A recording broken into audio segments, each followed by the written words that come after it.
Yo, what is good, boys? So I've got a crazy video planned for you guys today. I've spent over the past 3 weeks putting this entire board together for you guys, and it's pretty much my agency's entire fulfillment process, right? What does it look like when we sign on a new coach or creator who has never had an info product, and how do we actually build it out from start to finish, right? So we are gonna go over everything from A to Z, all the way from content optimization, all the way to, the marketing, the funnels, the sales process, and even what the actual fulfillment looks like for our clients as well. So I get this question all the time, hey, I have a client, but I have no idea how to get them great results and actually scale them. So if that's you, this video is exactly what you're going to need. Make sure to watch it all the way through. And if that's not you and you don't actually have a client yet, then you should probably click off this video and go look at some of my other content to actually get a client, right? So let's dive into it. All right, so diving directly into content optimization and what does it actually look like to help consult our clients on their content systems. With our clients, it's their responsibility to, create scripts and film all the content, of course, because of course it's their personal brand. But at the same time, allowing to, consult your client on these things is super important, right? Because obviously we want the most amount of leads, but we also want the highest quality of leads, right? So implementing what I'm going to show you right here will ensure that you are able to achieve both of those things, right? So the first thing is actually understanding the infinite content glitch, right? And pretty much anyone's personal brand should create content around these 4 key pillars, right? And it's actually just describing the stages of awareness, right? And so it starts off right here with the most unaware prospects, right? And when you're making content to actually attract the most unaware prospects, you need to make them realize what is even possible, or actually create the desire, right? So a lot of times when you see lifestyle marketing, you see people driving their Lambos or flexing their watches or flexing their PJs, whatever it is, all that really is doing is marketing to people who are unaware, right? And they actually didn't even realize what is possible, right? So flexing, your PJ or your Lamborghini or whatever the case it might be, is people are gonna see that and they're gonna be like, wow, I didn't even realize that this level of wealth was possible. How did they achieve this, right? And then they're gonna dig deeper, maybe realize oh, they did e-com or they're a day trader, whatever the case is. But you do need that top of funnel content that creates the goal or creates that desire within someone to even want to try to potentially take action on things, right? And so the more people with the same desire, the more people that will take action on the next step, right? And maybe try to build their own agency or try to start day trading or whatever the case is, right? So from there, once they start to try to do these, things to start day trading, for example, they're gonna realize and start to run into obstacles, right? That's normal, right? In any business and any skill set, people will encounter hurdles, right? And so the more people who will experience that obstacle, the more people that will be looking for a solution, right? So in your content, for example, on this phase, you are gonna want to start talking about those obstacles or, making people more aware of the obstacles that they will start facing, right? Maybe of hey, you have no idea how to close a client, right? You have no idea about sales, start to talk about your own experience in sales and things of that nature on this phase. And the next one, right, once people are experiencing those obstacles, you're gonna want to start talking about the solution to those obstacles, right? To make people realize, hey, there's actually a solution to the problem that I'm facing, right? And maybe you start talking about, maybe it's Jeremy Miner, right? Where you're NEPQ, right? He's got, people struggling to close people on a sales call. He's got his NEPQ sales framework. And so the more people that then know about the solution to their problems, more people will start to look to implement those solutions, right? And so, right, For the content style on the solution awareness, it's just maybe giving tips, tricks, and advice on what the NEPQ sales framework looks like.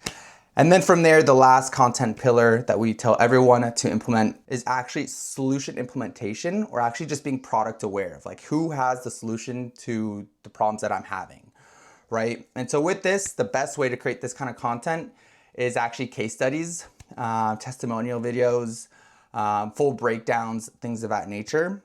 Because then people will say like, hey, I want the same results as that person. Who do I need to pay to get those results? Obviously it's you, for example, or your coach or your client or your creator. And so understanding the stages of awareness is extremely important. And then obviously understanding like, who's your ICP, who is your ideal client, right? Is it just people who are obstacle aware? Is it people who are solution aware? And this is actually a really core principle when it comes to marketing. So now you know it, now you can consult your client about it, right? So from there, to further develop a content strategy, you need to understand top of funnel content, middle of funnel content, and bottom of funnel content, and what is our actual goal when it comes to this, right? So for top of funnel content, this is type of content, right? For example, vlogs, or maybe day in the life, maybe market commentary or news analysis, or inspirational success stories, right? So this is the type of content that really will appeal to that top of funnel audience. And the goal with this is really just to raise awareness and attract your audience, right? Or for example, over here, it's pretty much like creating that desire, creating that goal. And when you're actually making this content, the key elements that you need to focus on is SEO optimization. So right when people start to search up your content, yours shows up at the top. And just like your general brand messaging, and how you're trying to portray yourself, right? Because this is really, this kind of content is really measured. Its success is measured by, view count, subscriber growth, social shares, and channel discovery metrics, right? So you shouldn't make this kind of content and say like, wow, like I'm making this content and it's not converting into more customers, right? This content style, when it comes to top of funnel, is really just meant to get more eyeballs onto you, your brand, and things of that nature. From there, obviously, middle of funnel content strategies. So this type of content is generally, right, specific problem and solution videos, myth busting or misconception videos, tools, resources, reviews, right? Maybe it's like a software that they're reviewing. It's like, hey, this software helps me do XYZ in my business. Or just general Q&A or ask me anything sessions, right? People love this. And so the goal really with this content phase is really to educate and engage your audience. And really you're gonna wanna focus on in-depth information and user interactions. So right, getting a lot of like actual comments and engagement, comments and likes, click through to website, email opt-ins, and obviously from there, optimizing for watch time. So if you're getting a lot of engagement, a lot of watch time, people are opting into your newsletters, things of that nature, you know that people really like the content and that's what you should be optimizing for. And then from there, bottom of funnel, you should be making case studies, testimonials, and deep dive demonstrations, right? And with this, the goal is really to convert and retain your audience. You want to be really persuasive. You want to use really strong persuasive techniques and strong call to actions. And from there, obviously, you're analyzing, application submissions, sales calls booked, conversions to paid programs. So understanding these three content strategies, it's really important. Obviously, we work with people with personal brands. And if you don't understand content systems, even though you're working with a content creator, you're just going to seem very uneducated. And your client might have difficulties trusting you, right, in that sense.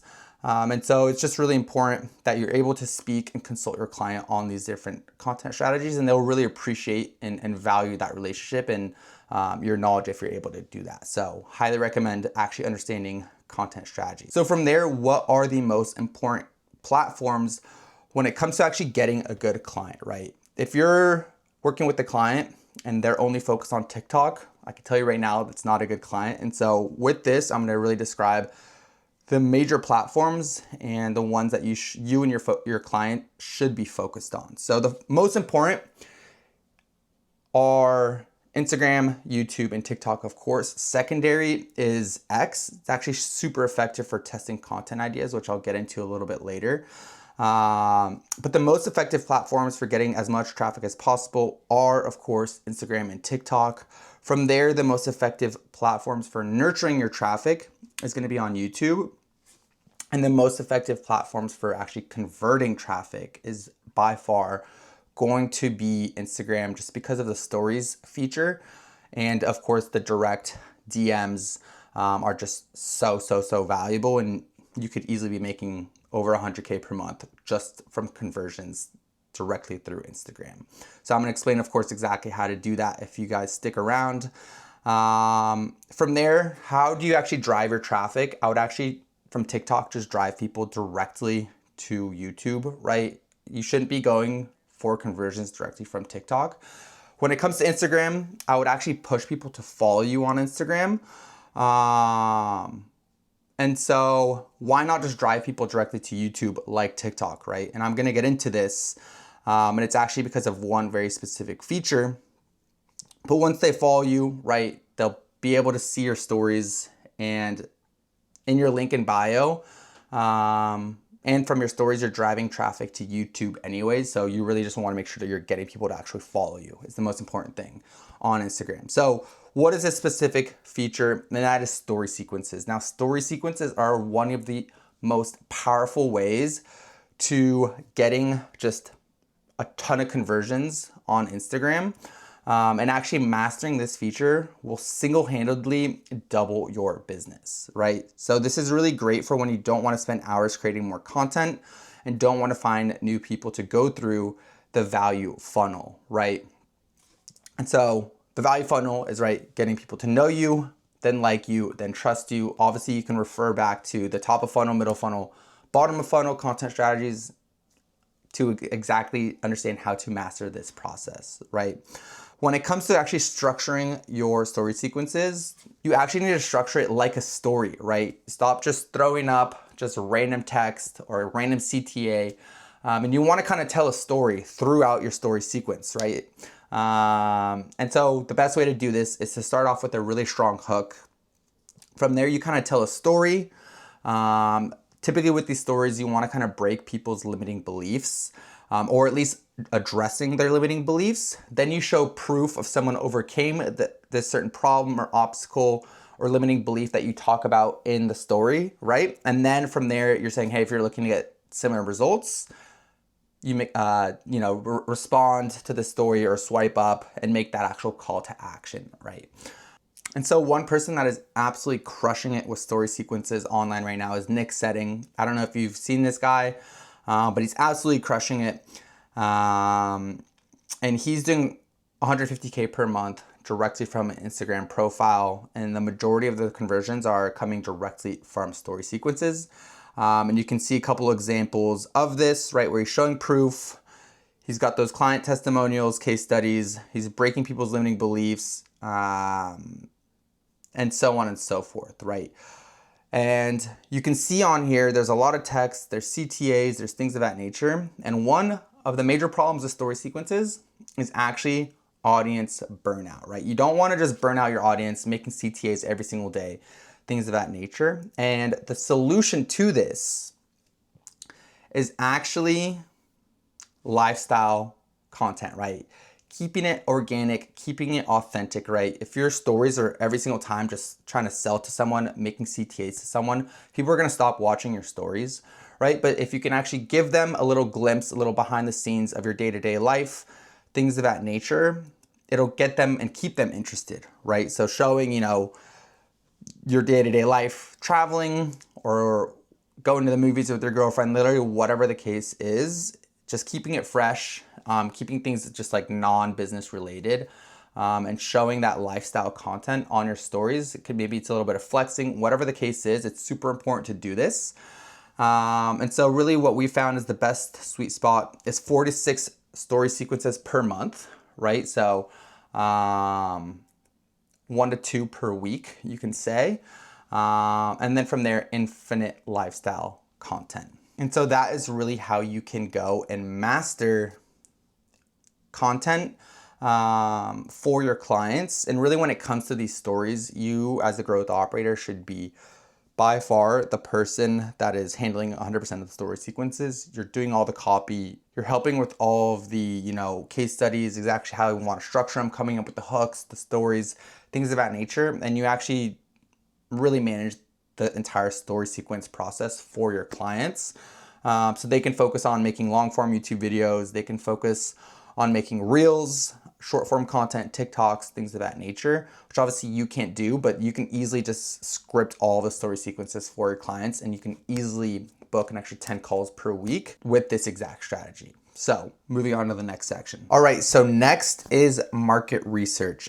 And I see so many people skip this steps, and it quite literally is one of the most important steps. And the reason for this is because literally everything you end up building out for your client, the foundation is the offer, right? And so if you don't have an extremely clear offer that people really want and they see a lot of value in it, so they'll pay a lot of money for it, right?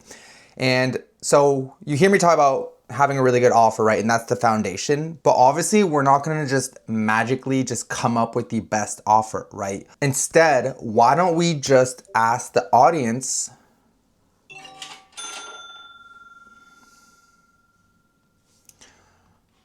hold up.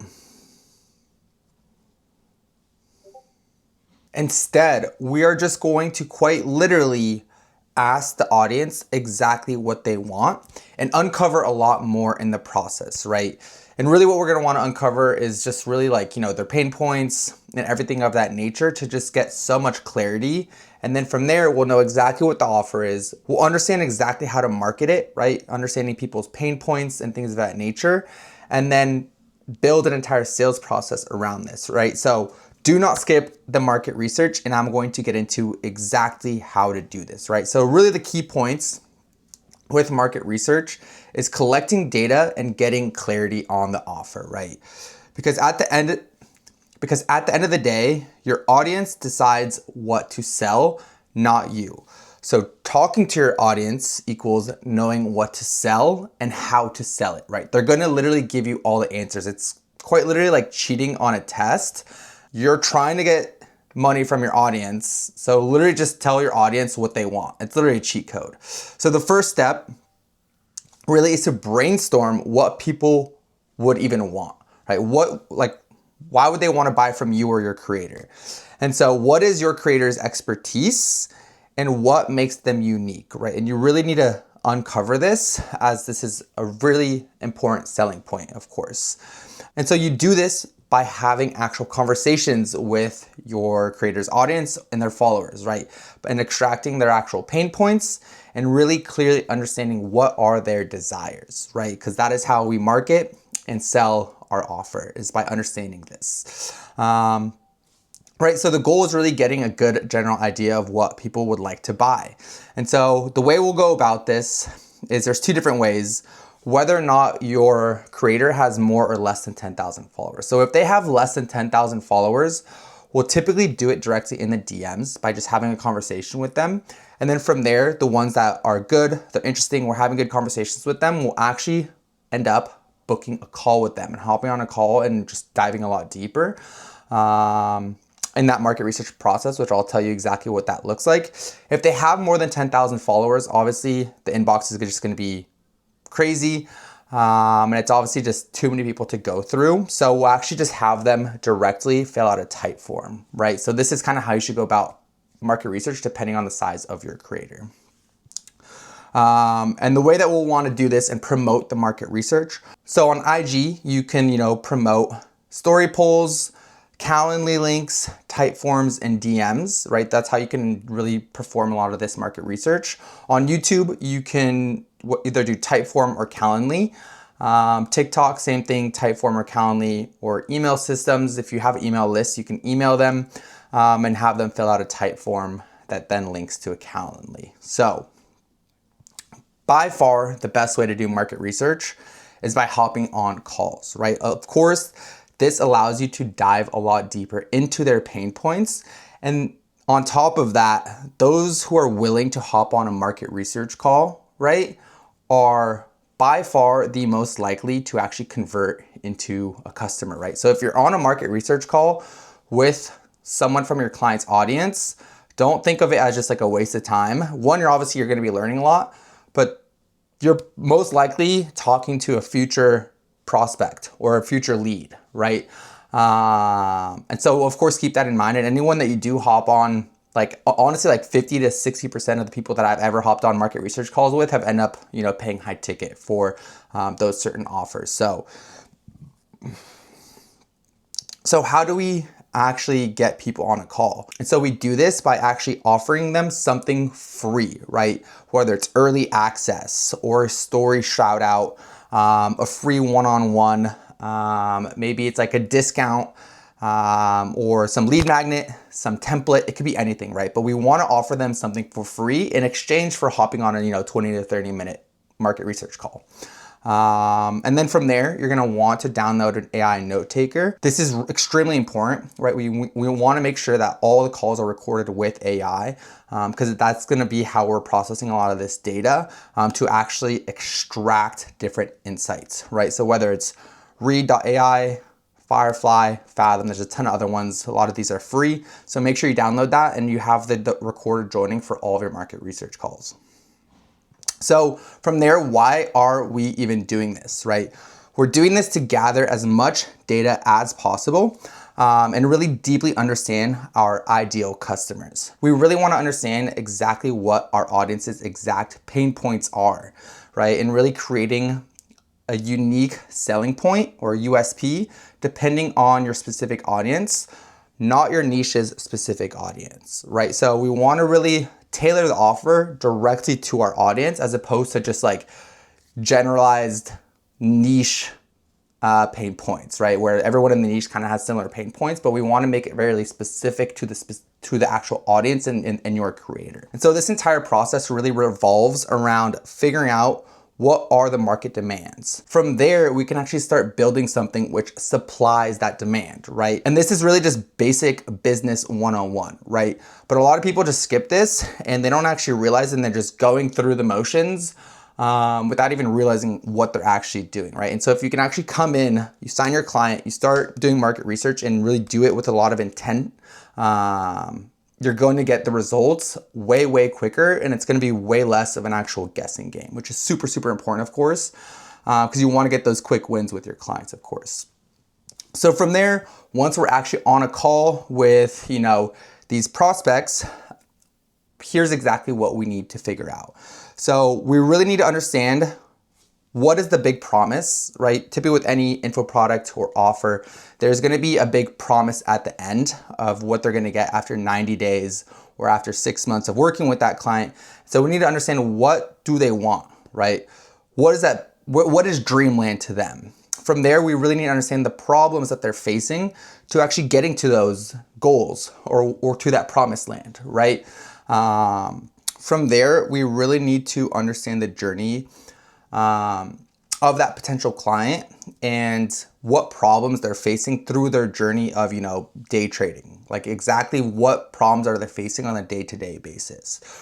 From there, we really want to understand what are the desires, right? What do they want in life? Do they care about, cars? Do they care about traveling? Do they care about paying off their mom's rent, or mom's debt, or whatever the case is? Like, what is their desires and why are they doing this, and why are they doing this business model in specific rather than, drop shipping or something of that nature? And what is their desired situation as well? So these are different things, and really just understanding that on a deeper level. We also want to understand what is the gap, right? Why aren't they at those desires, at those goals, and how do we actually bridge that gap and just make things easier for them and making it more inevitable that they actually find success. From there, we really want to find the unique selling point of our creator and what those details really are. What is the reasons to believe our creator as well, right? So it's like asking like, hey, why do you like this creator's content? Why do you follow the creator? Like, what is the reason to believe that like they can actually achieve what we're telling them that they can achieve? From there, understanding the features and the benefits of our offer. Actually understanding like product deliverables, right? So like, when it comes to our offer and what our prospects are gonna get, it's like, hey, what do you want included? Like, do you want like weekly check-in calls? Do you want group community? Do you want certain templates? It could be anything, right? And so just directly ask them, like, hey, what do you want? From there, high ticket sales argument. So like, why can we actually charge high ticket? How can we make it as valuable as possible? Understanding the different customer verticals, right?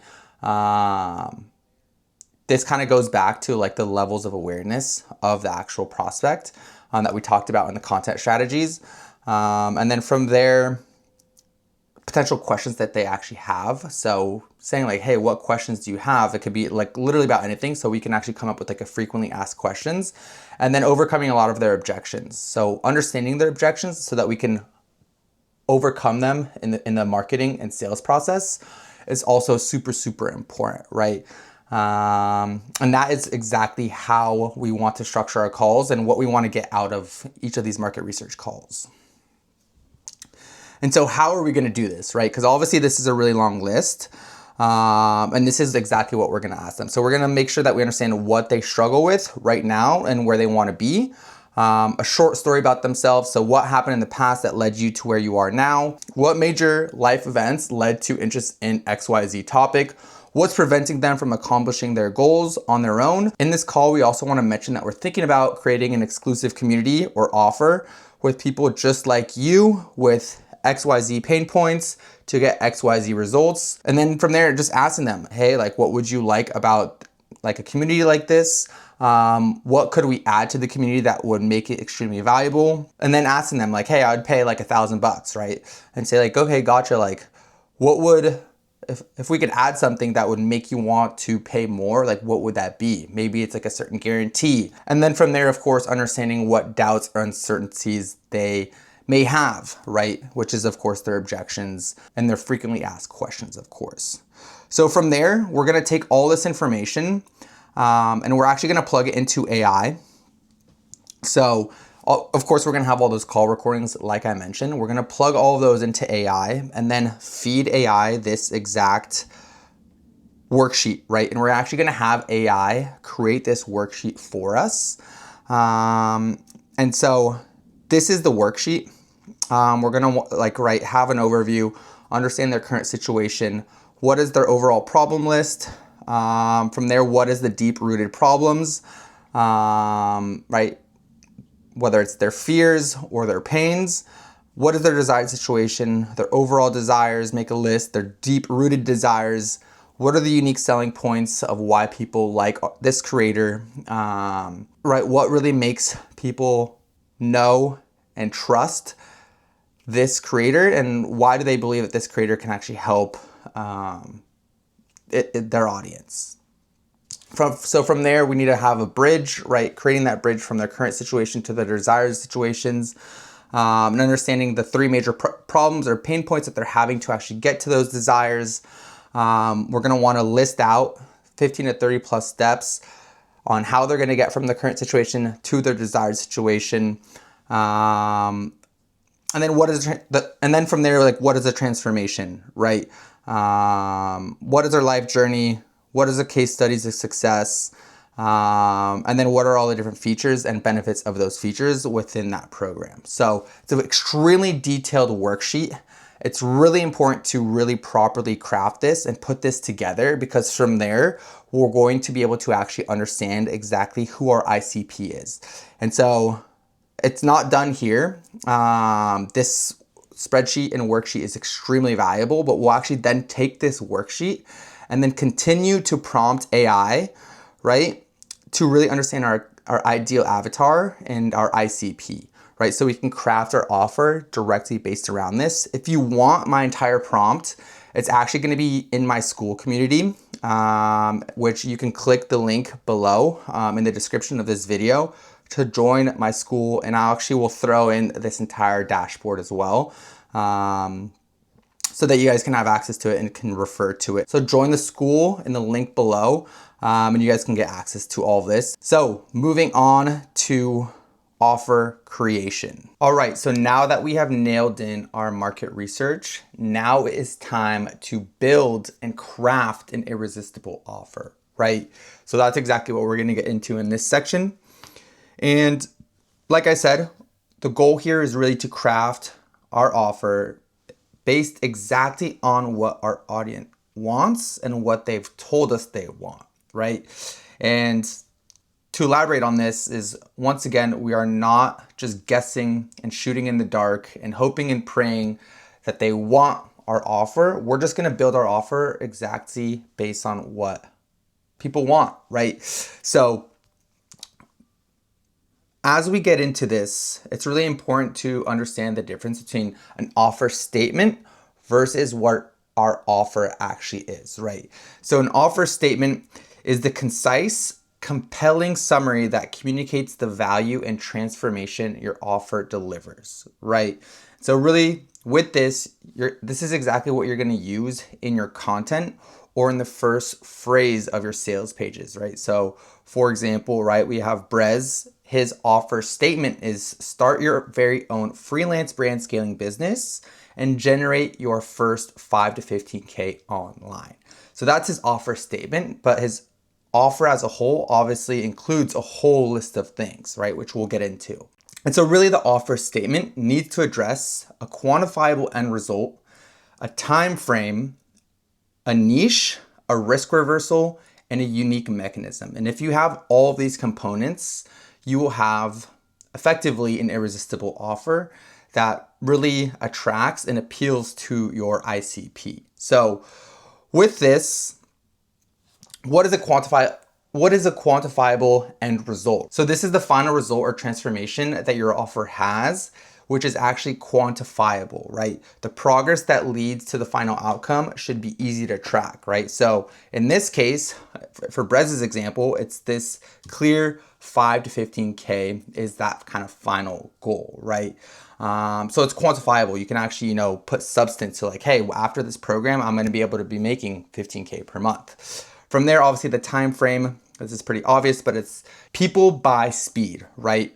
And they buy results. So the quicker you can actually get people those results, if you say, hey, I will get you to 15K per month in 30 days, that's obviously a lot stronger than 6 months, right? So the shorter you're able to reduce that time frame, the more valuable your offer will naturally be, right? If you can tell someone, hey, I'll get you to 10K in 24 hours, that's obviously extremely strong offer, right? Obviously, that's hard to do and actually do predictably. But it's really important to actually have an actual time frame of when people can expect the results that you're promising them. From there, having an actual risk reversal is super important. Obviously, there's a lot of skepticism in the market these days, a lot of people selling courses and things of that nature. And so people don't want to take a risk and they want to avoid getting scammed, right? And so when you take all of the risk for the prospect, this is where the offer will look too good not to buy, right? Whether it's a guarantee like I'll work for free until you achieve X result, or I'll give you a full refund, things of that nature will just really strengthen your offer and also just inherently build a lot of trust with your prospects. From there, getting really clear on your niche, right? What is your ICP? And this is like the niche within a niche, right? So be specific who you're selling to. You know how to talk only to certain people, and so target them, right? Get clear on your ICP and speak directly to them and their pain points. Obviously, you're gonna make your content really different if you're targeting a 9-to-5er compared to college bro, or let's say tradesman, which is, a plumber, solar guys, HVAC guys, carpenters, things of that nature, right? So if people feel like you're speaking directly to them and their pain points, they're going to resonate with you a lot more, and they're much more likely to take action to actually opt into your VSL or submit an application because they feel like the program you built is like quite literally tailored and made for them. So really nail this down. And then from there, your unique mechanism. So this is why they should choose you instead of others, right? It's your unique method to achieve the desired result, right? I know a lot of different day traders, they all have their own like techniques, right? whether they're scalping or, all these different methods. And so, that's that makes their trading algorithms and methods unique, right? And one technique or method might appeal more than someone else's, right? Based on what that unique mechanism is, right? For fitness coaches, it could be, I help busy fathers get six-pack abs by only working out 30 minutes per week, right? That's a really strong offer, and it's actually unique, right? So from there, your offer statement can be crafted like this, right? I help XYZ niche, so I help college bros do final goal or result, so do 10K per month in 30 days using in Brez's case, he uses freelance brand scaling as his unique mechanism or his unique selling point. So I help college bros get to 10K per month in 90 days using the freelance brand scaling mechanism without any experience, or I work for free until you do, right? So understanding their pain points and having that risk reversal, and you will have an irresistible offer. And so from there, what is your offer now? So we have our offer statement. What is your actual entire offer? So your offer is the complete package of what you're providing to solve a customer's problems, right? And it's used when selling or pitching to someone. So no one should actually know your entire offer until they're actually like deep in the sales process, right? You don't market your actual offer, you market your offer statement. The offer itself is actually only used when you're closing or pitching someone. So with this, what actually constitutes an offer? So the first thing is its actual deliverables, right? So what are the actual tangible resources, tools, and materials provided, such as workbooks, templates, or video modules, right? From there, coaching structure. So what is the actual format or frequency of coaching sessions, including group calls, one-on-one support, or office hours, having a private channel, accountability, check-in calls, what is the actual coaching that they're gonna receive on top of obviously the course, the materials, the tools, the templates, the SOPs. From there, what is the actual process, right? What is the actual step-by-step method or roadmap guiding the client from their current situation to their desired situation or outcome, right? So you're gonna tell them, hey, you're gonna do this step, and then you're gonna do this step, and then you're gonna do this step. And we're gonna help you through that whole entire process, but this is what your journey in our program is gonna look like. And they need to have an idea of what the actual process and what they're gonna actually experience in your program before being sold on anything, right? So it's really important. So it's really important to have this. Typically, I like to create 3 pillars. And then you can have like steps within each pillar, but that makes it really easy to understand and visualize from there. From there, having any bonuses, right? So additional value adds like extra trainings, templates, exclusive access, discounts that enhance the core offer. And so this is super, super important to have as well. You can actually just take some of the deliverables and make them seem like bonuses if you need to. But definitely throw in a couple extra bonuses, which is really just strengthen the perceived value of your offer. And then of course, your actual guarantee. People need and want a guarantee in this day and age, especially in 2026. So with this, obviously the risk reversal mechanism, like refund policies, results-based guarantees, or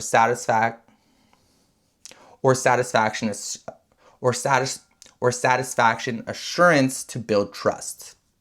So from there, once we really are clear on all these things, we'll actually build out a clear offer sheet for all of our clients. So we'll state the outcome at the very top. Hey, by the end of these 90 days, you'll be at 10K per month, for example.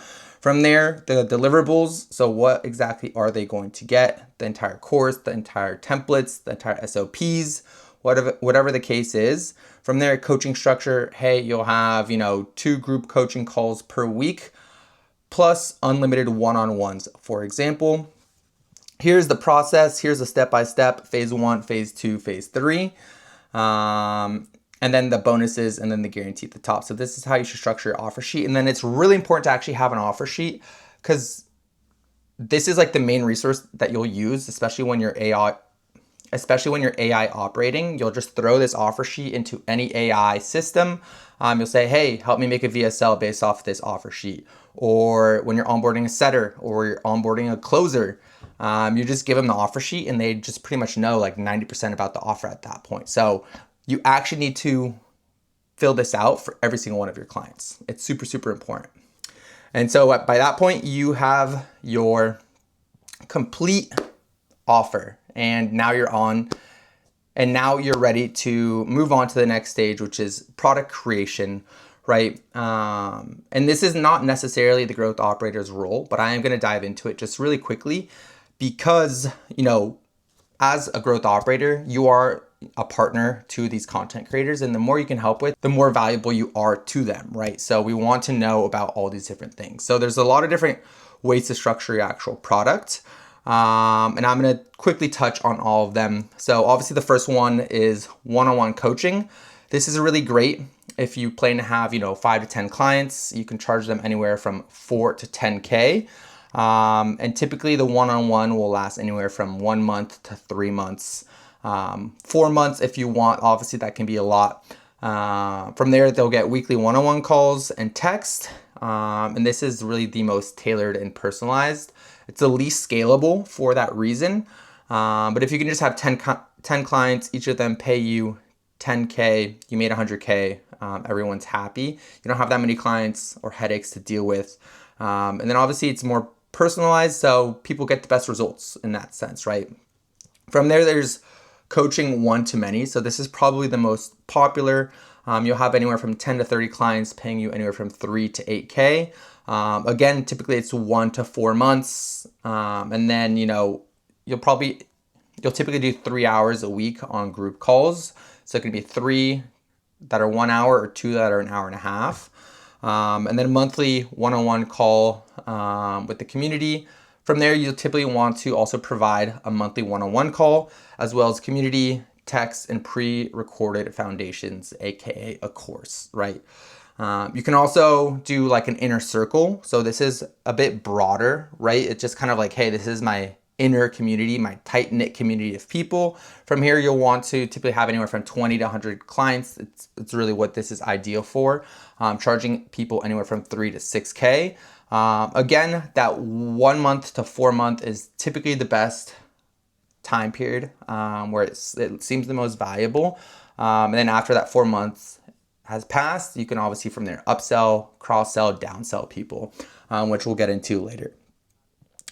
From there, of course, having a 1 hour a week on group calls, and then 2+ weekly calls with team coaches or student community, right? So you'll hire a client success manager or external coaches, and they'll also run their own calls in this inner circle, which is at this point, you're starting to get more and more scalable and be able to handle more and more clients because you're outsourcing some of that coaching.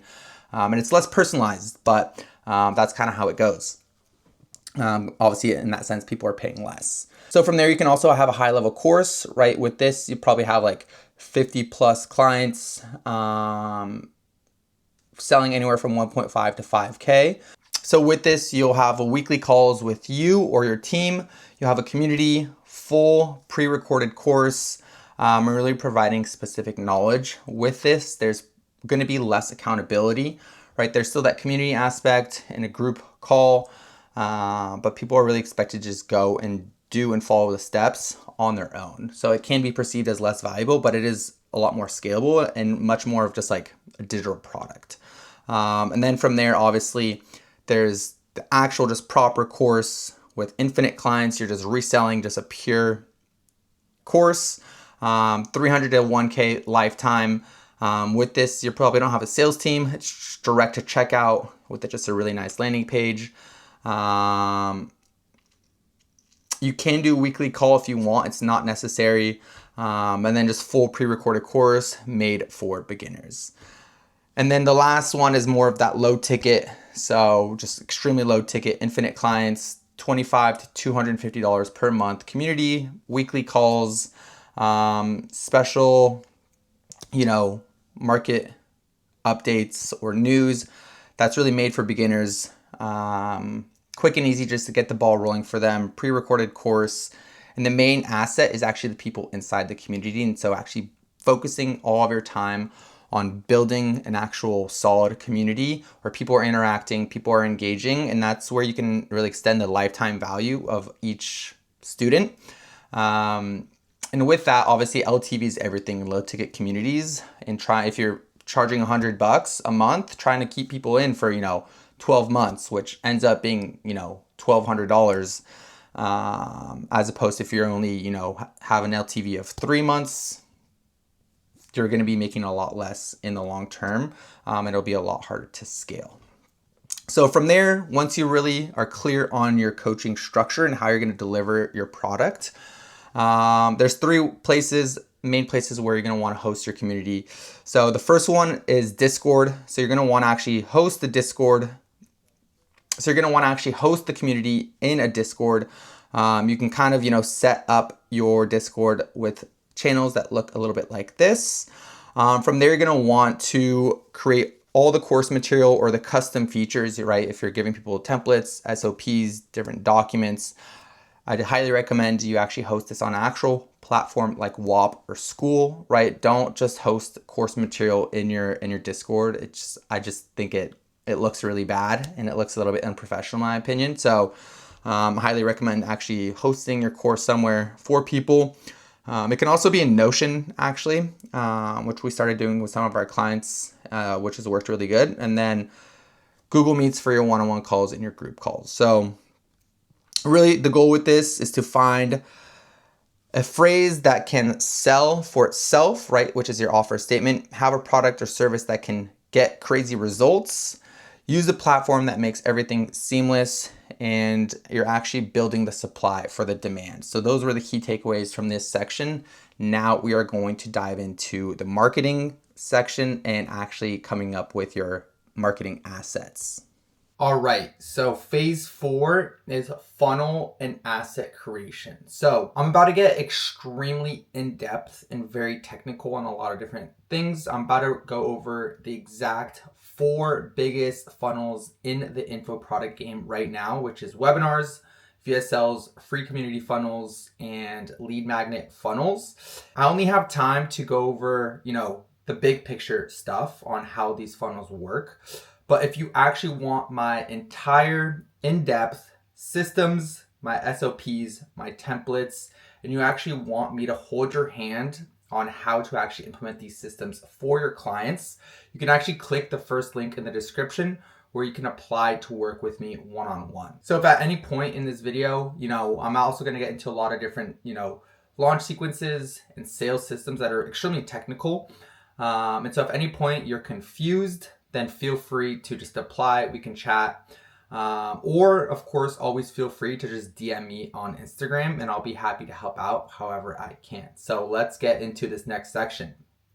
And the biggest thing for this that you need to remember when building out your funnels is that quality is always better than quantity. And when you're building out your funnels, that's exactly what the goal of your funnel should actually be, is to actually turn prospects into high quality prospects and really just singling out the ones that are quality rather than the bad leads that you're wasting your time. They don't have a budget and they're never going to pay you, right?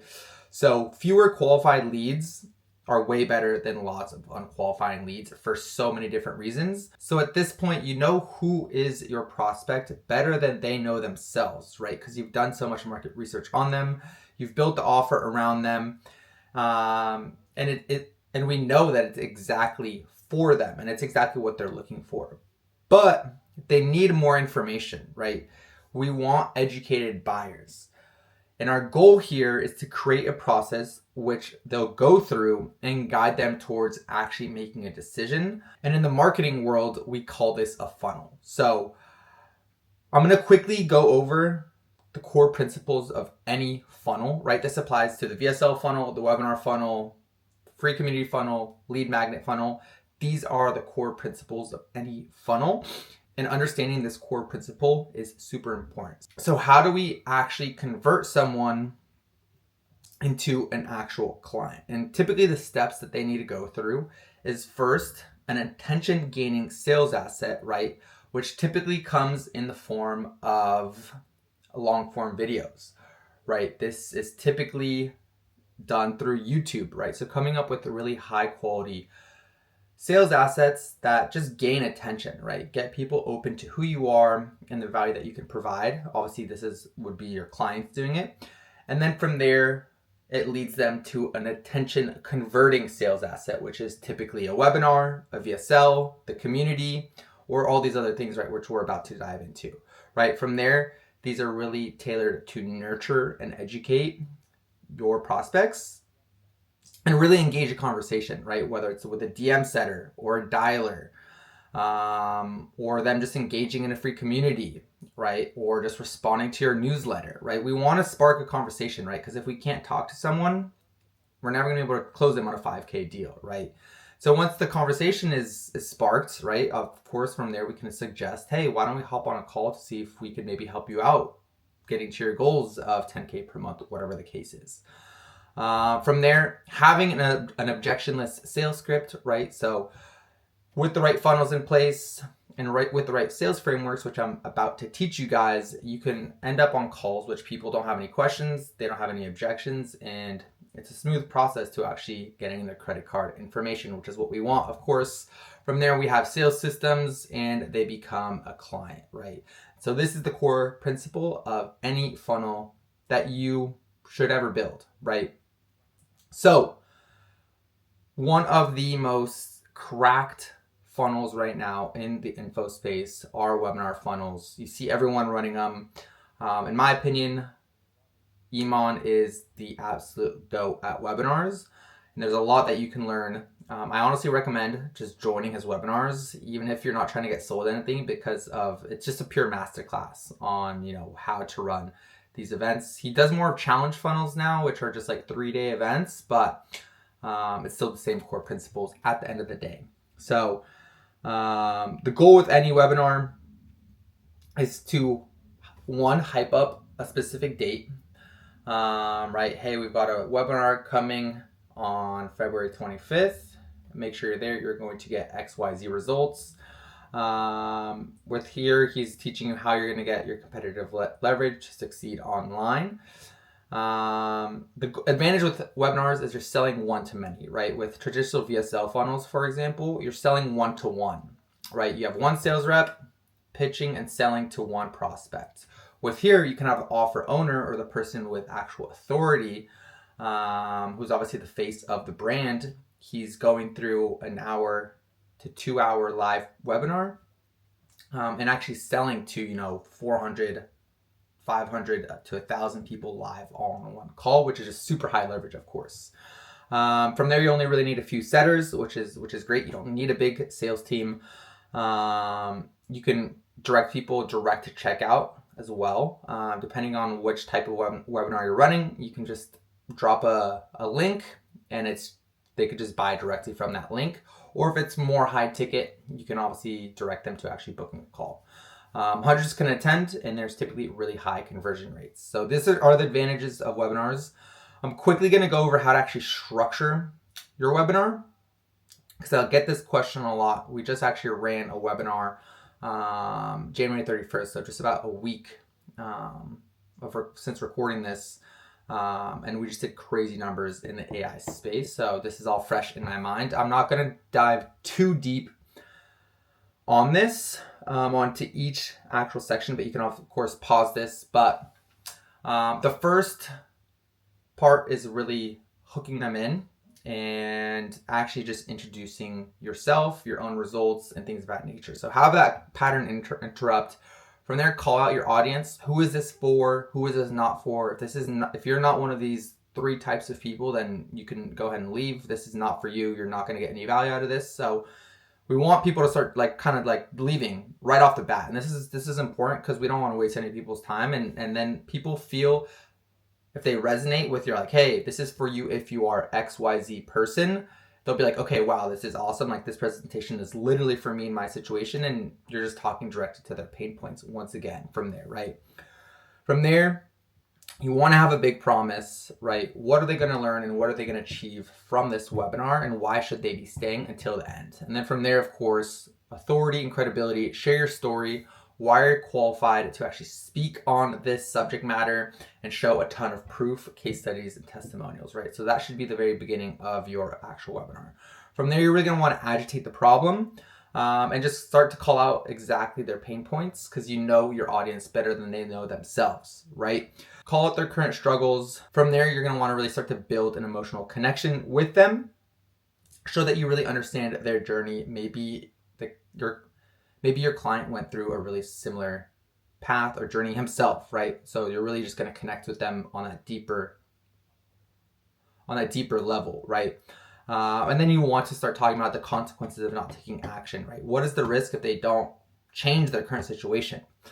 From there, you're going to want to get into the psychological shift and solution, right? So reveal the big idea, the big core principle. You can see in Iman's that he ran, his was like, hey, this is how you're going to get competitive leverage to succeed online, right?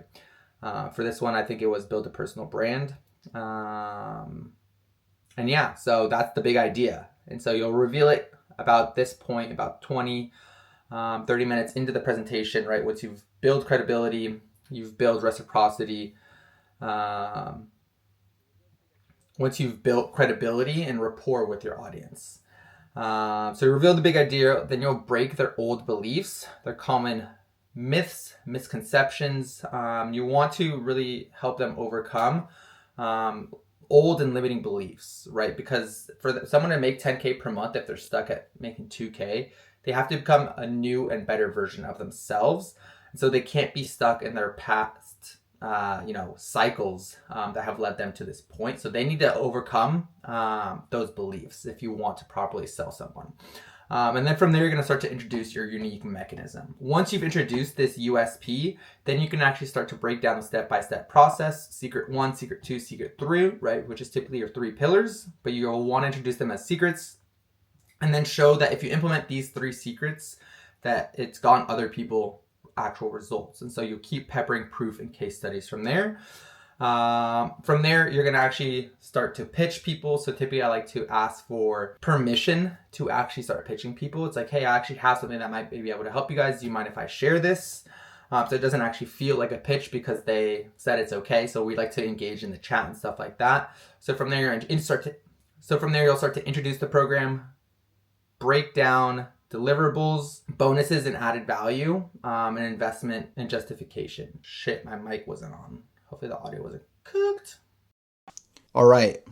Now you're going to want to get into a section of objection handling and FAQs. So address common concerns, guarantee or risk reversal, and then a call to action and urgency. So direct CTA to go purchase such thing, or go submit an application for one-on-one coaching, or go book a call, however and whatever your CTA is, right? From there, you're going to want to inject some scarcity and urgency. You can also continue to do a live Q&A.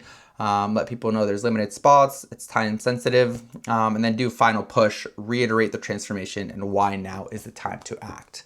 So there's so much more that goes into an actual webinar, but I think this will give you a really good idea. And next time, I honestly recommend join other people's webinars and just start to learn what they're doing. There's so much pre-webinar flows and automations and nurturing sequences that you need to run. So you can learn what other people are doing, start to analyze their emails, maybe they're doing a WhatsApp group chat, and really start to learn and join their webinars and see. And now that you have this framework, you'll start to pick up on what exactly is going on these webinars. So next is the VSL funnel. Now, VSL funnels are just one of the most common funnels, and they're common because they work. And so I recommend everyone watching this to start off with the VSL funnel. It's the most proven, it's the easiest to run, it's the hardest to actually fuck up.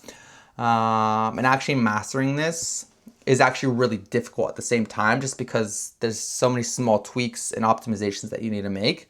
And so let's dive into what this looks like. So the first step is an actual VSL page.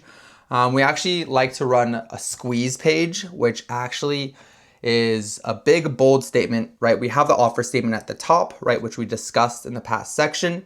And then it's like, hey, if you want access to this video or this free training, opt in. So we get their email and we get their name, so we can start nurturing them through email sequences and things of that nature. And typically I like to ask for their phone numbers as well, so that we can actually start dialing and calling them, which we'll get into later on in the process. And so this is called a squeeze page, right? Where we collect lead information so they can actually get access to the VSL, which is framed as a free training. So from there, the VSL helps to explain the product or service. It will start to go over people's pain points that they're experiencing. We'll then start to paint the dream picture or the desired outcome that most people want. It presents the offer in a really strong way. And we, from there, back it up with tons of proof, whether it's the creator themselves in their own case studies or case studies of people that they've helped get to XYZ goals, right? So the way to really craft your VSL is these 10 steps. So you're going to want to start with a really strong pattern interrupt or hook. Identify the dream outcome. So clearly state the transformation or result that people in your audience desire, right? And I'm sure you're starting to see a common theme of really understanding who your ICP is, what their goals are, and what their pain points are. Because if you don't understand this, you're never going to be able to market it and put all these documents and assets together, right? So from there, you're going to want to agitate the problem, highlight their pain points, introduce your unique mechanism, demonstrate proof, right? Case studies, testimonials, and social proof. Break down the actual process, right? The 3 pillars. Stack the offer, right? So all the deliverables, the bonuses, and the program value. You can reveal the price if you want. If you have a really high volume, I recommend revealing the price just to disqualify people that we know won't be able to afford it. If you're dealing with low volume, you can avoid this, right? Just to increase your volume, less friction. From there, give your guarantee and risk reversal, and then start to inject urgency in a direct CTA to book a call, submit an application, whatever the case is, right? So from there, you'll have a calendar plus qualifying. So you'll have them actually book a call and actually see if they're qualified, right? So we call it a discovery call, but it's honestly just a straight up sales call. And so from there, the goal of the qualifying questions once they book is to filter out serious, committed prospects who have the desire, urgency, and financial ability to invest and ensure they're a good fit for the coaching program, right? Because we don't want unqualified people on our calendars. That's just a huge waste of time. So to make sure that they are qualified and that they would be a good fit for any program, these are the questions that we typically ask, right? So what is your number one goal related to XYZ coaching topic right now? What's your biggest challenge preventing you from achieving this goal? Have you tried anything before to solve this problem? If so, what? So we like to know if they, are actually seeking solutions, if they seek solutions in the past, and have they invested in some other mentorship in the past, right? How committed are you to solving this problem on a scale of 1 to 10? Do you have the financial resources to invest in coaching if it's the right fit? How soon are you looking to start taking action on this? Are you willing to follow a proven system and take action on what's taught? Have 5 to 10 hours per week to dedicate to this program, right? These are all super important. Obviously, just understanding how much volume you have, right? So if you have tons of views, tons of applicants, you're going to want to use all these questions. If you are struggling with low volume, not that many book calls, reduce the friction, right? Make it easier. Only ask the really key and important questions. And that's really important in just managing your lead flow and managing friction within your funnel, right? This is a really important and key concept as well to remember, is the amount of friction that people have to actually be able to speak to a closer, in that sense, to actually be able to pay for the program. Because what is the goal here, of course? Quality over quantity, right? But if you have just zero quantity, then you can sacrifice a little bit of quality, right? Just because you need to speak to someone at the end of the day. Otherwise, you'll never be able to sell anyone. So kind of understanding that key principle as well. So from there, we'll take people to a pre-call nurturing page, right? Once they've booked a call, submit an application, we'll redirect them to a page that asks them to confirm their appointment. And then from there on that page, we'll have the opportunity to showcase more results and explain the process a bit deeper. So this is kind of an example of a thank you page, right? Congrats, your appointment has been scheduled. Please watch a short video below to confirm your appointment. We'll kind of, let them know that they got an email, and then we'll just start peppering them with case studies. We'll redirect them to their YouTube, right, to continue to nurture and educate them, of course. And so that is the VSL funnel. Obviously, having a really dialed in sales team is really important for any VSL funnel to convert, and we will discuss that in the next section. But first, I'm going to get into what a free community funnel looks like and how to run it. All right, so it is the next day now, and continue to record this for you guys. So let's dive directly into the free community funnel. So with this, the goal is, it's kind of color coded, right? So the first section is really just generating attention. From there, we want to own the attention and collect their data. And then we want to educate and nurture them. And then from there, once they're educated and nurtured, they'll be ready to convert into a book call. So the goal with any free community funnel is just to get people educated, nurtured, and then book them on a call, right? Where we can obviously turn them into a client. So with this, we'll typically like to have people or commission-based setters in the DMs, right? Basically pointing people to the free community. Obviously, we'll also point people to the free community through YouTube, and then any other, groups, telegrams, broadcast channels, Twitter, things of that nature. From there, there'll be a no-brainer outreach offer. It's like, hey, we have a community of people that are doing the same thing as you. Maybe it's sales, high-ticket sales. Would love to have you part of our community, right? So we'll invite them.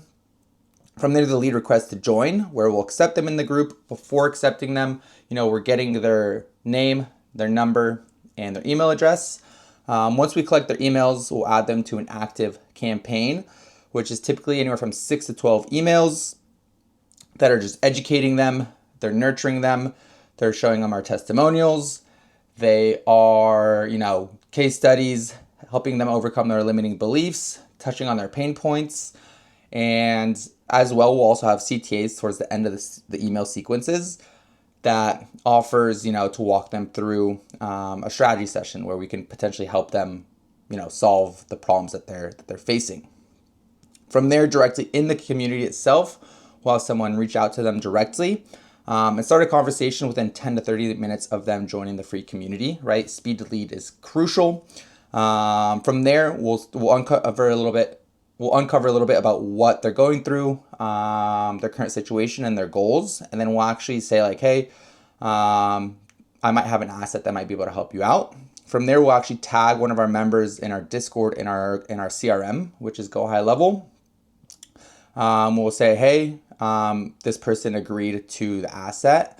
Let's get it over to them, right? So from there, we'll either email or call them. And the growth specialist from there will further uncover more inefficiencies in their business if it's B2B, or just in their day-to-day life if it's B2C, which will basically say, hey, we have a way to solve this problem. Would love to actually hop on a call with one of our header partnerships, aka our closer, to basically walk them through how they could actually implement this solution, right? Which obviously is our offer. If they're interested in a call, then we'll book them in. And if they're not, then we'll continue just to pepper them with more attention gaining sales assets, right? Which is different lead magnets, different VSLs, different things of that nature, which ultimately will ideally get them to raise their hand again and open to more resources, which eventually will get them back into a call, or it'll just basically just take them back through this initial flow, right? So that really is the free community funnel. And the whole goal is to, one, get people in a centralized location, collect their lead information, which obviously we can email, we can dial, we can text them. We want to nurture them. And then the whole goal is to get them on a call from there. So the lead magnet funnel is very similar as well, where there will be content. From there, they'll be able to opt in to the lead magnet. From there, same thing, growth specialist calls them, they text them, they email them. The emails are obviously automated. And part of the email sequence for these lead magnets is also pushing them to the free community, right? where same thing with the free community. There's a growth specialist. We'll also run retargeting ads for most of our free communities that we run. And then we're also dropping in attention gaining sales assets and attention converting sales assets in that community to keep people nurtured and engaged. So right from there, they claim the asset. Typically that lead magnet or that asset is a process selling VSL. From there, they can apply directly to get help implementing, what we're discussing in that process selling VSL. And from there, they can book a call. So the goal is about 20% of people end up booking a call. So I'll let you guys kind of pause right here.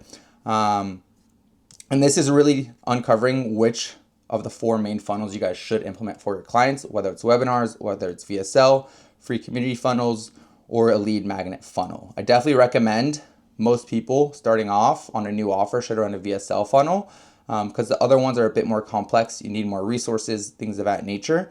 But you can kind of check out really what the main goal with each funnel is, the main traffic sources that you'll be getting for each funnel, and from there the best use cases and what to focus on when executing each of them. So moving on to the launch preparation, right? So now you have all your funnels created, your assets created, you have your offer, and now it's time to actually launch your offer with your client. And so I'm about to dive deep into exactly what that looks like.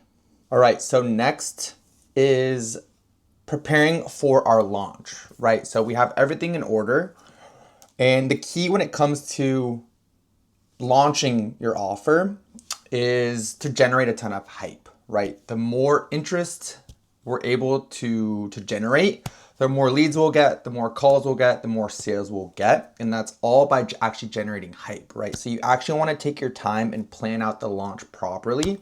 And I'm going to show you exactly how to do this. So the goal with this really is to get your audience so excited that they're basically begging to pay you, right?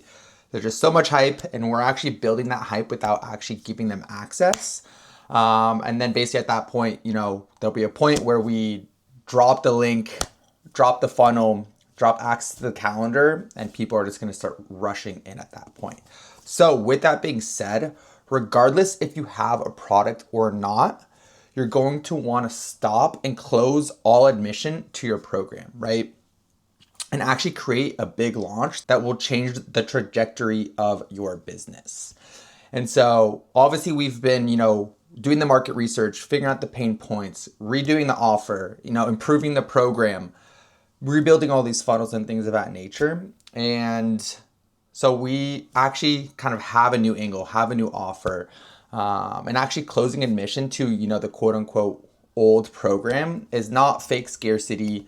And you can actually really properly just shut it down, give it like a week or two, build that hype in the meantime, and then relaunch it, right? Or obviously if you're just doing it from a brand new offer from scratch, then this is exactly what you're gonna do from there. So there's actually 4 stages to any launch. There's the pre-launch, the pre-launch, the launch, and then the post-launch. And so I'm gonna get into each aspect. So the pre-launch is really just it's basically what I like to call like the whisper phase, right? Whisper, tell, shout. So we're pretty much just whispering, we're teasing on our story, in our reels, to our email list that something big is coming on a specific date. So it's like, hey, I've got something crazy coming on November 1st, right? So we want to start teasing that date and kind of like, getting people open to the idea of like, hey, this is coming, like be ready. It's kind of like a movie trailer, right? Where like the very first movie trailer you ever see is like,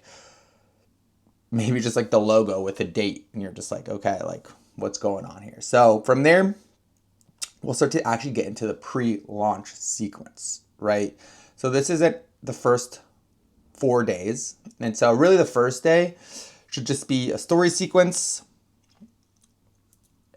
a reel, and a Discord announcement, or maybe it's a Telegram or broadcast channel, free community, whatever the case is, where you have, a lot of your leads in there. And we'll let people know, hey, I've got something big coming, right?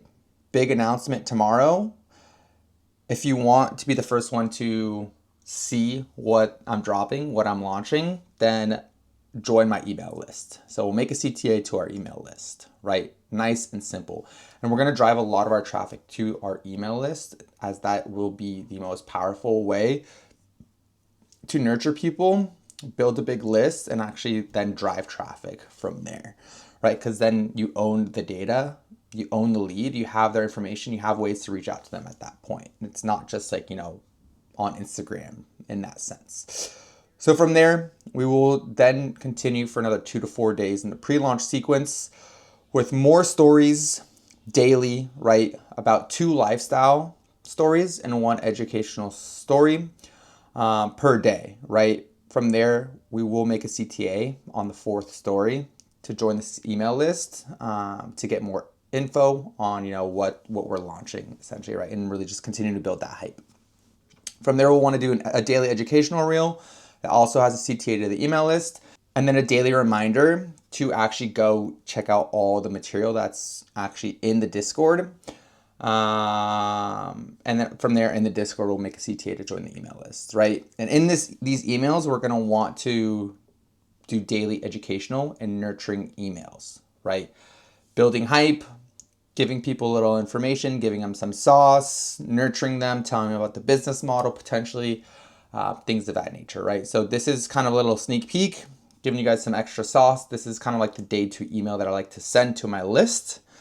So you can pause that, steal that, but that is some sauce for you guys, right? So from there, we are getting into the launch, right? So day 5, right, of your sequence, you're going to want to drop your power offer. This is your offer that you've crafted, your offer statement, right, that we went over.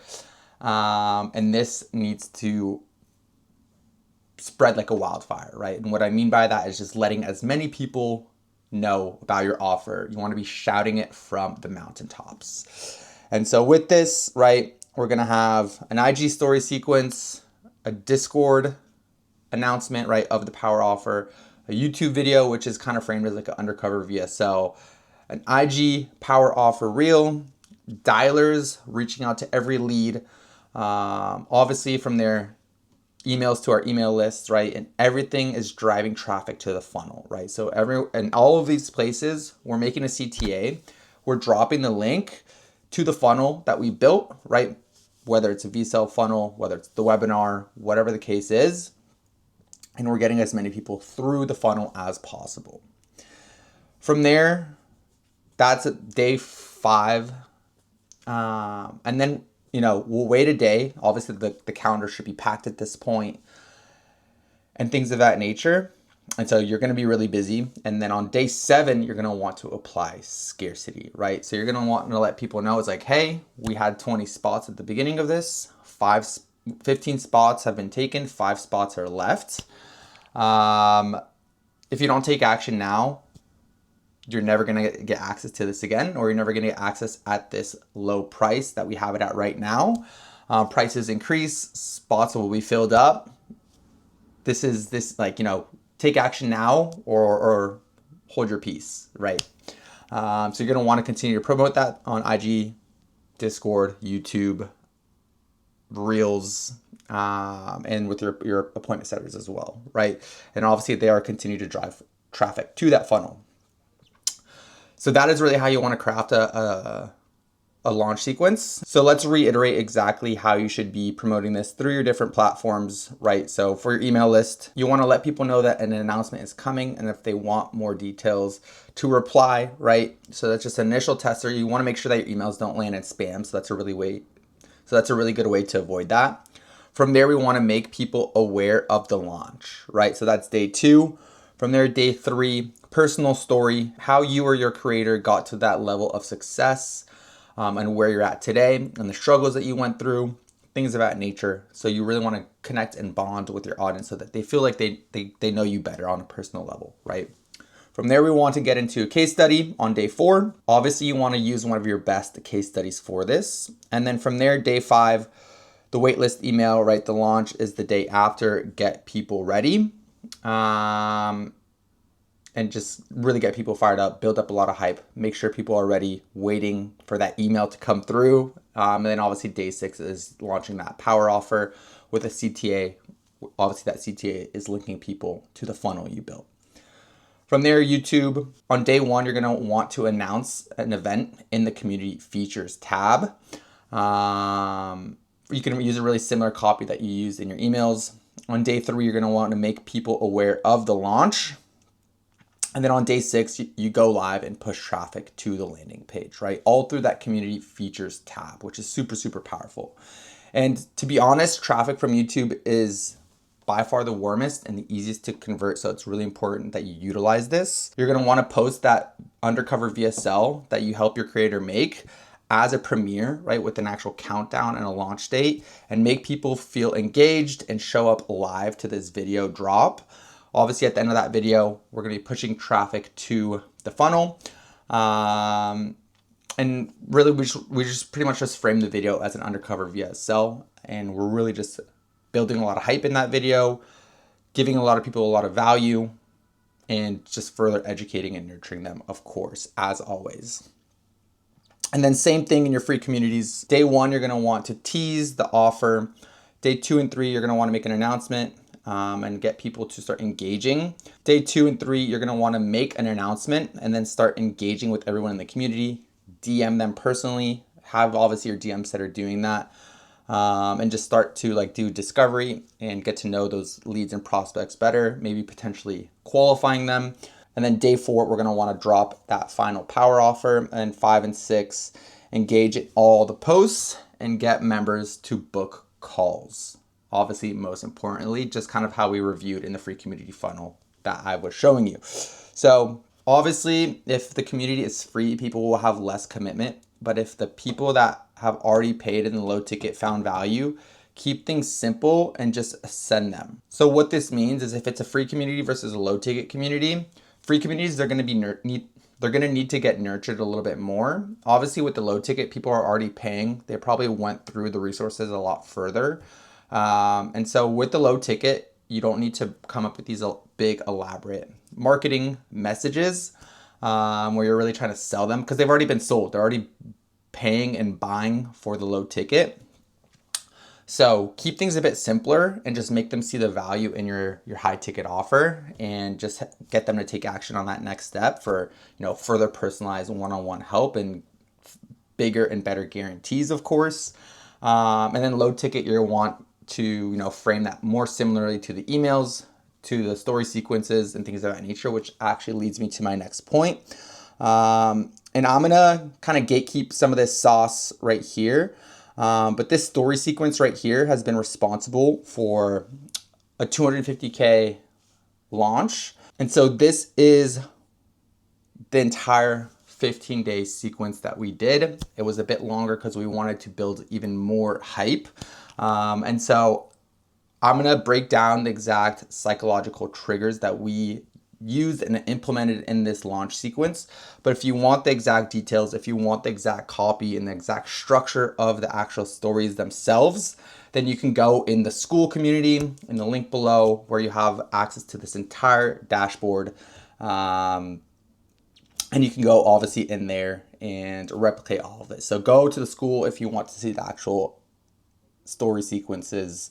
But really what the core of the story sequences is really hitting on 9 psychological triggers. And if you can master these, you will really understand marketing at a deep, fundamental, and psychological level, right? So understanding these 9 triggers. So the first one is authority, right? You want to position you and your creator as an authority. Hey, my creator did, $100,000 in 30 days with XYZ business model, right? That's instant authority. And if you can position yourself as an authority, people will trust you more, right? Reciprocity as well. So the same thing is if you give something to someone, they're going to want to give something back, right? So if you potentially offer someone a lead magnet, they will equally feel more inclined to do something nice for you. So if you do something nice for someone else, they just naturally, it's human instinct, will want to do something nice for you. So that's the law of reciprocity. Obviously, you want to build trust. So through this, it's just showing proof that what you're saying is actually true, right? If people don't trust you, they're not going to buy from you. From there, anticipation. So that's building that hype, right? Keeping people on the edge of their seat, like we've been talking about, and kind of like a cliffhanger, right? You give them just enough, but then you kind of stop short, and that rest of that information you give them on the following day to keep them hooked and engaged. And obviously, we've all watched those Netflix series that leave you on a cliffhanger at the end of each episode. And that's anticipation, right? It keeps you coming back for more, and we want to do that in our launch sequences. From there, obviously, likability is super important. So people need to like you, right?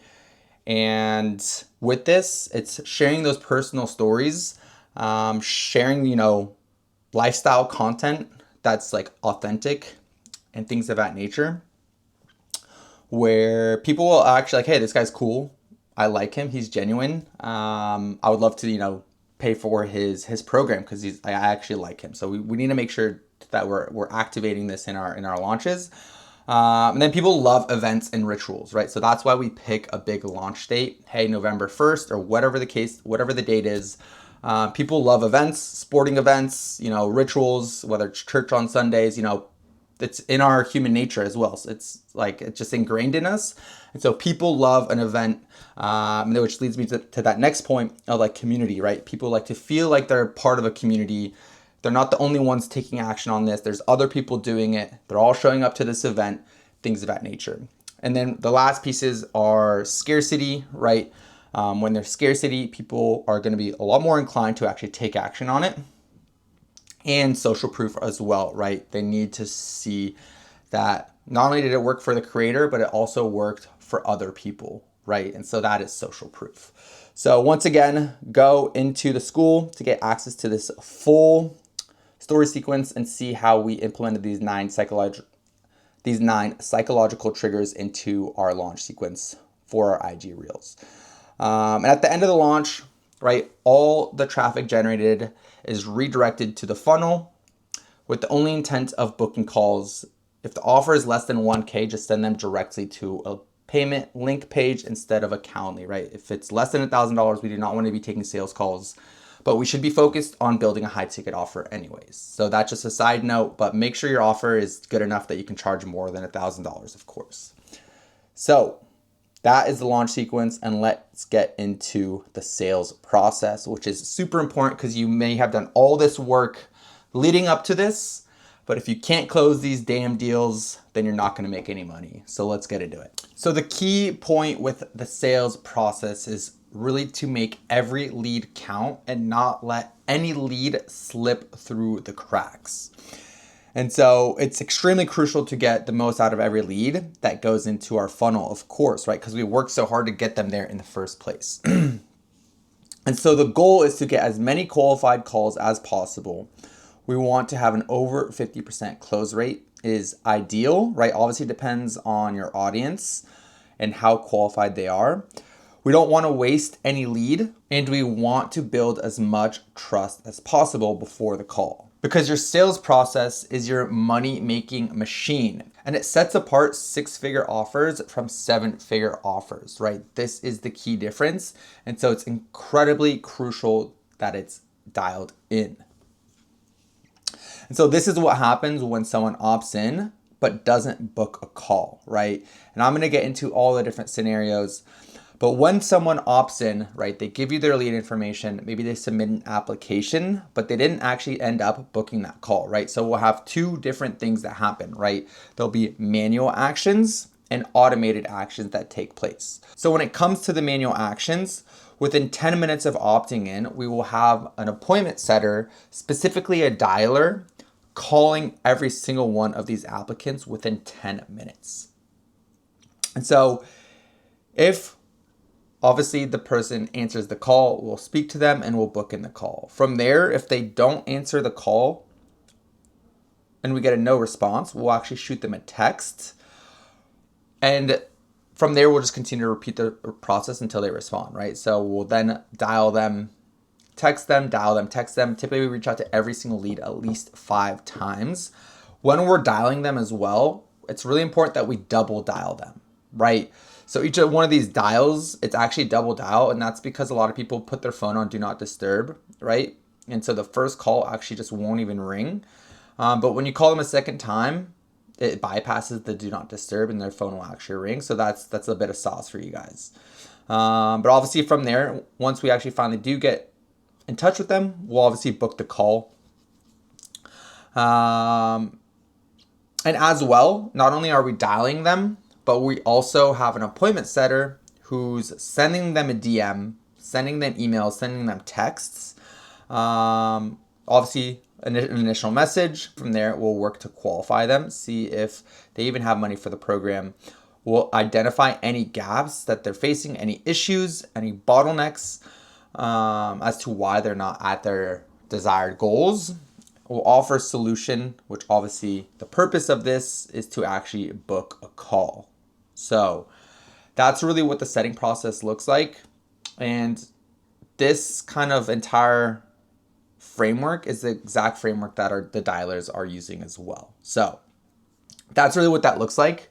From there, we also will have automated sequences that take place as well, right? So the first thing is any opt-in or application will go into a 12 email sequence. I like to call it a quasi-periodic email sequence. This is kind of a template of what those emails look like. Once again, I'm not going to read through every single email that we send to them, but if you want it, you can access it in the school community for free. From this, they're in that 12 email sequence. From there, we'll obviously start to give them value emails, CTA emails, right? Where it's basically just like, hey, book a call, obviously speaking to their pain points, telling them what the solution to those pain points are, and then, the CTA is to book a call. We'll also send them testimonial emails, our own personal story in our own personal transformation email, and then further CTA emails. So that's really the structure of the 12 email quasi-periodic email sequence. Quasi-periodic, by the way, it means it's not like, hey, 24 hours, 48 hours, 72 hours, like every single day.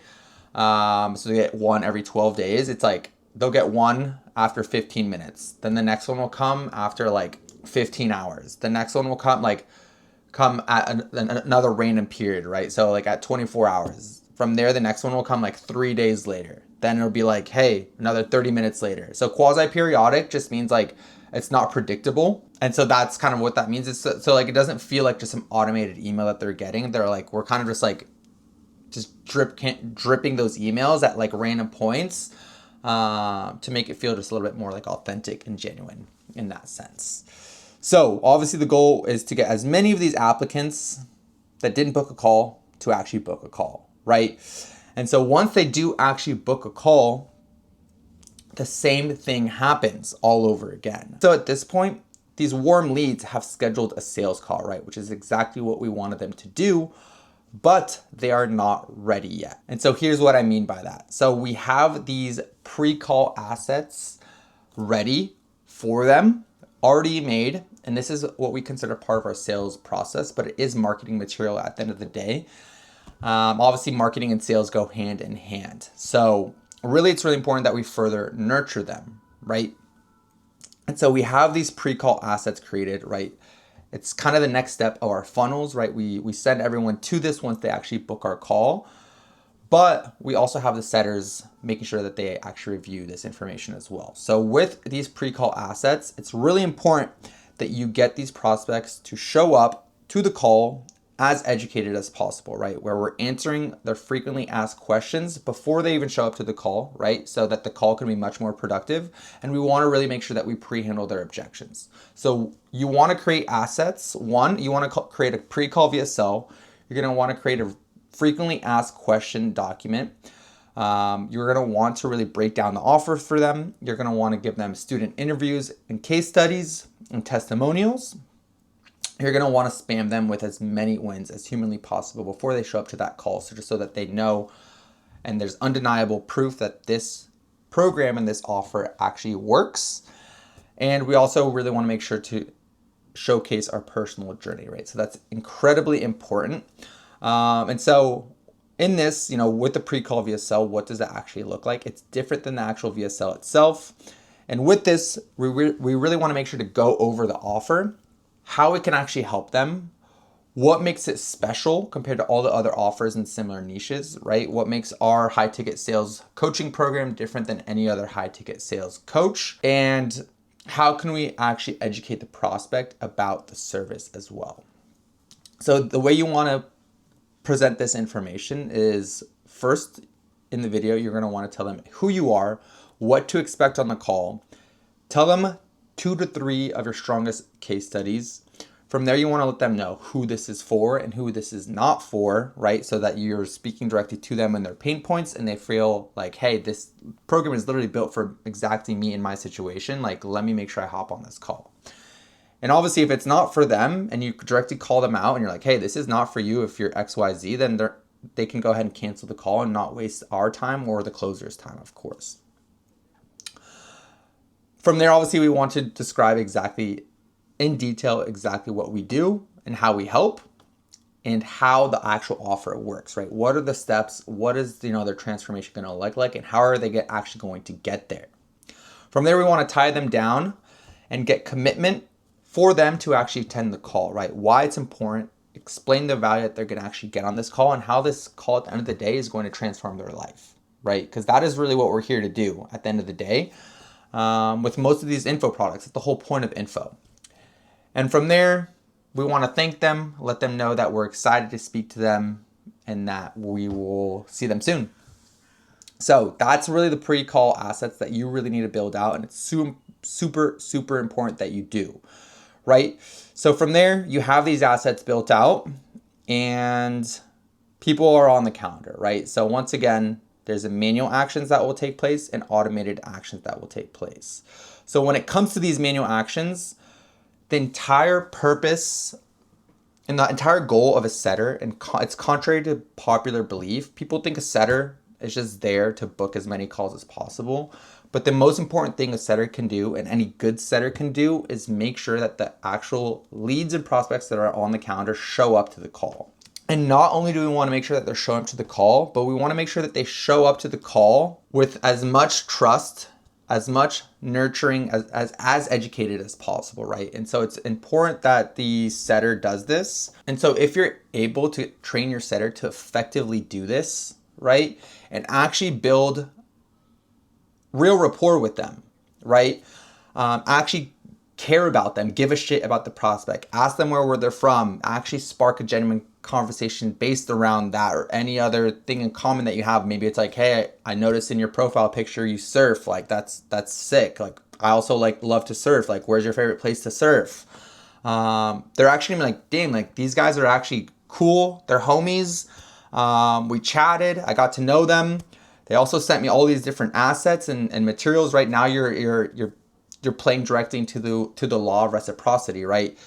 You are building rapport with them and you're giving them value, and you're like, hey, by the way, like check out these documents. It's gonna help you a ton before the call. They're gonna actually feel inclined, like they owe you something because you took your time out of your day. I was like, wow, I really need to make sure that I go through these documents now because they asked me to, right? It must be important, right? So if you're actually able to build a genuine connection with your leads and prospects, which is the setter's job before the call, you're going to have insane show up rates, right? And this is exactly what we do, where most people get 50 to 60% show up rates on all our offers that we run. People are, showing up closer to 80, 90% of the time, right? So that is how we go about our show up rates. And this is quite literally one of the most underrated parts of appointment setting, is continuing the conversation after they book a call, right? As I mentioned, your best leads are the ones that are on the calendar, right? So why as a setter, would you spend 90% of your time on leads that are in the DMs that are like opted in, they submit an application, but they didn't book a call? And you're like on your grind. You're like, oh, I need to book more calls. I need to book more calls. I need to book more calls, which is great. And you absolutely need to do that. But why would you ignore the people that already told you, hey, I want to jump on a call. I'm interested in your offer. I want to speak to, a closer. Don't ignore those people. Those are your best leads, and those are the most likely leads to close, obviously. And so this is super overlooked in the sales industry. And if you can actually train your setters to have this mindset shift, you will print way harder. And so From there, obviously, we are still reminding them to show up manually. And so this is kind of what those texts look like. Day before the call, reminding them to watch, those pre-call assets. Day of the call, we're reminding them 24 hours in advance, and then 12 hours as well. Hey, real quick, calls in 12 hours, see you soon, man. And 3 hours before, we're also sending that one manually. From there, we also have automated sequences, right, that do something similar but a little bit differently, right? So the first and most important thing to note is that we never allow any meetings to book past 48. If your calendar is absolutely packed, you can push this out to 72 hours, but you don't want people booking more than 2 to 3 days out in advance. If they say, hey, I don't have any availability until next Friday, you say, hey, no worries, brother, our calendar is completely full. And you pretty much want to consider that a setter lead where they just need to follow up next Friday. Hey, brother, seen that, are you still interested? Let's get you on a call now. Because we don't want to waste our time, because if they book a week out, they are not going to show up to the call. And so you need to really tighten this up to make sure that everyone shows up and is actually ready. And so that's a really first important note. But from there, it's also important to note that there is a fine line between too much and not enough reminders. So what I'm about to show you right here is really where we have found the best balance. So as soon as they book that call, we immediately want to redirect them to those pre-call assets that we discussed, right? And from there as well, we want to have an email trigger that lets them know the date and time of their appointment with a link to the pre-call assets. And we also want to send them a link, right, which is the Zoom link or Google Meets link for them to join that meeting. From there, 36 hours before the call, we want to send them another text and email reminder and a link to the testimonial page. From there, 24 hours before the call, we want to send them another email and text with a link to our case study breakdown, right? This is really in-depth.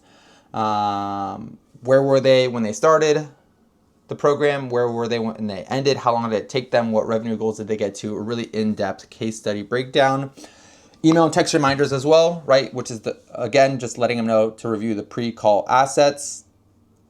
An hour before the call, another text and email with a link to the testimonial page, and another 15 minutes before the call, we're going to send them an email with a link to join the call directly.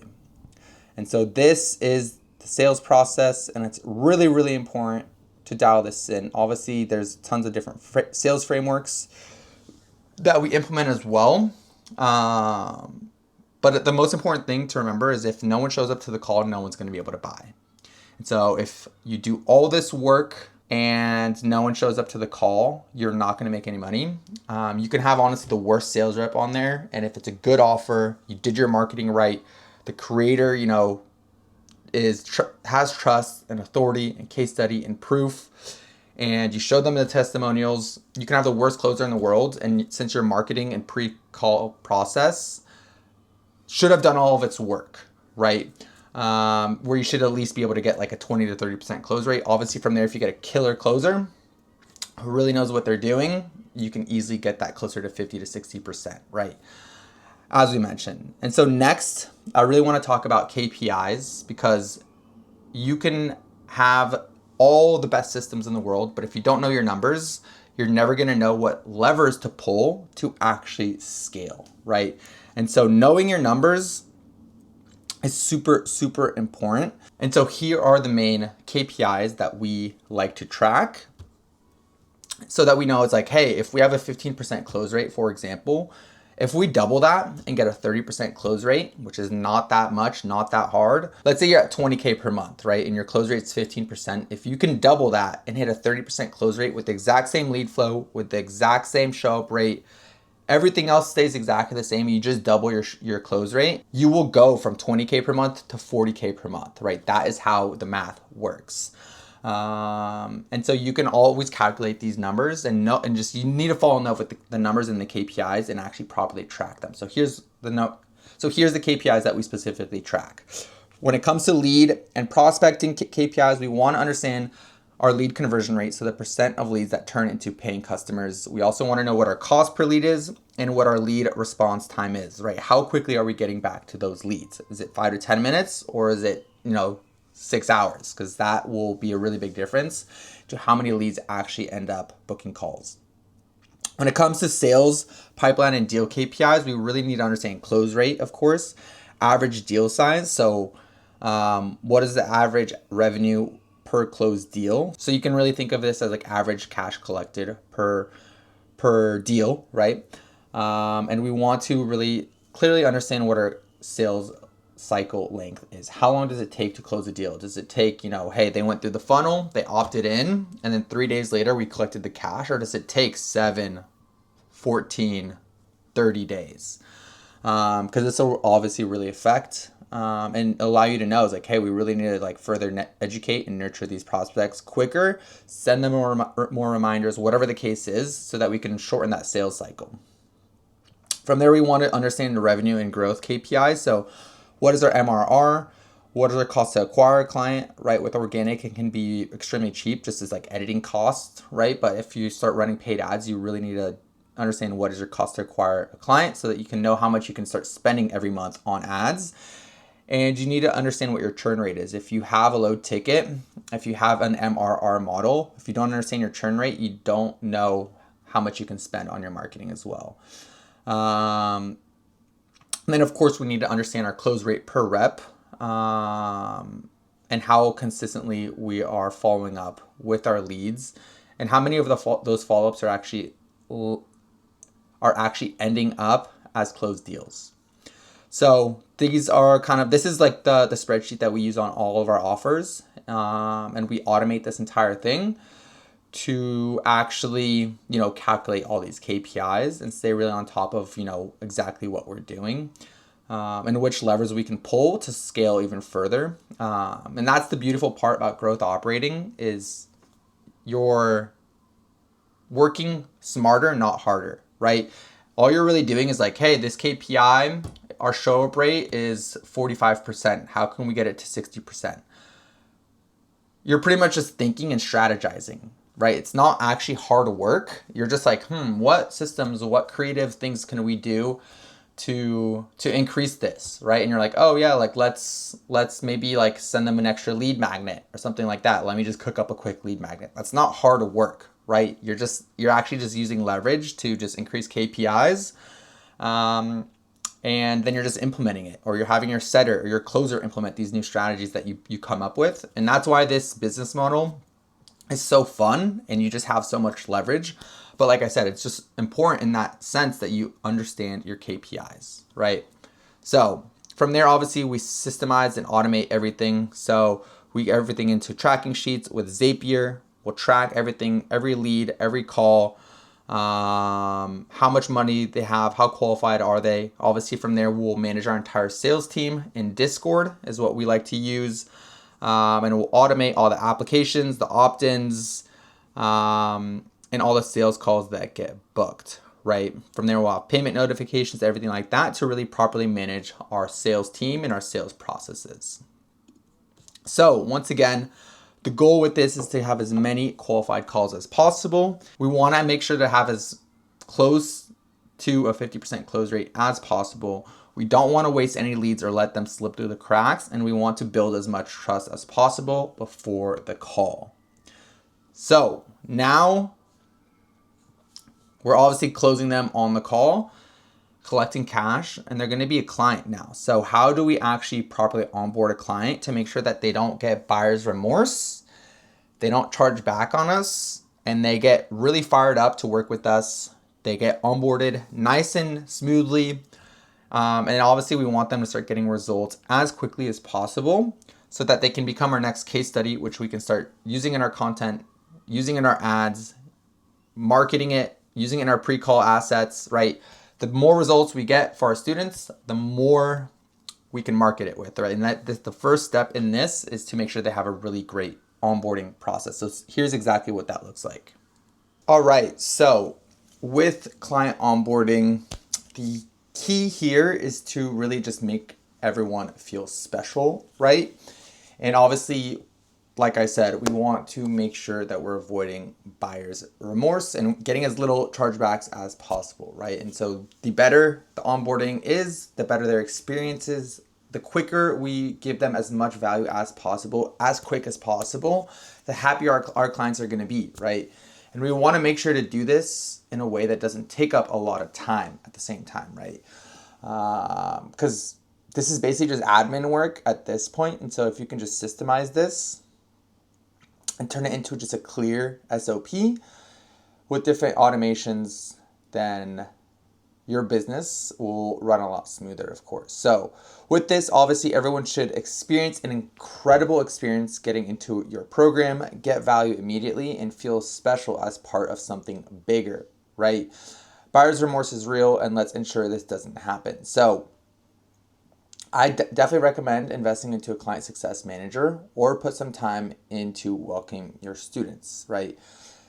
Actually, bringing on a CSM isn't really going to be necessary unless if you're bringing on 20 plus clients a month consistently. Obviously, you can make that decision upon your own discretion, but really what we do when we're onboarding our new clients, obviously the call is closed, payment is complete, and two things happen, right? So first, there's an automated action. Right away, they get the onboarding email, which includes a video explanation and plus a link to book their onboarding call, right? In this automated video that's in the email, we set the expectations, we explain the onboarding process, next steps, and the first actions for them to start taking, right? From there, after the onboarding call, they will get access to the community, the course, and the inner circle. So that's kind of the process from there. And then we will also have manual actions, right? 3 hours before that onboarding call, we'll send them a message to confirm the onboarding call. And then about half a day later, after the onboarding call, we will further set those expectations and then immediately get that second call booked with them, right? So typically the onboarding call really sets expectations, it sets them off on their game plan, but they're going to be overwhelmed. You're going to be giving them a lot of new information. It's going to be a lot for them to take on. And so typically they are going to need to just kind of settle in, take in everything. And you want to set up that check-in call to make sure that they're on track. Everything's clear for them. This second call should be pretty quick and easy. Hopefully they really dove deep into, the program and they just have some questions. And that should be the majority of how much you need to be helping them in terms of the bulk of it, right? Because you really just set them off on such a great path. You let them build up the momentum to make progress on everything. And just making sure that actually initial process happens is super important, and really will set the student up for success in that sense. So in terms of the actual onboarding call itself, here's how you kind of want to structure it. So what will their journey look like, right? So you want to make them a custom roadmap based on them, their specific pain points, their specific situation, and what their goals are. And obviously we want to get to know them as much as possible and just have as much context, right? So in this call, we want to set up expectations on the journey, give them an overview of how everything will go. We want to understand clearly where they are and where they want to go, make that roadmap with them to get to that desired state. We want to give them the first 10 steps that they need to start taking action on right away, and then scheduling that second call to see the first progress. So with this, the goal is to make people feel welcome, set up everything to get them results, and the market bought the supply, right? So now it's time to justify the purchase. And so with this, we have a ton of fulfillment systems. And the goal of these systems, of course, is to make sure that our clients are happy. So the goal with this is to deliver insane results. More results equals more case studies, more trust, and more money at the end of the day.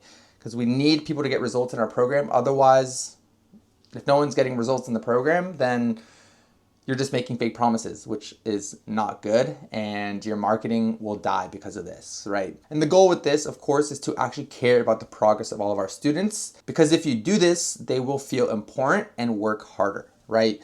So when it comes to fulfillment, We'll want onboarding systems, right? So we'll onboard them typically to a dashboard that looks a bit like this, right? And where everything is extremely clear. They have their roadmap, they have their to-do list, and we're really just organizing everything nice and neatly for them, right? So we'll onboard them to all our systems.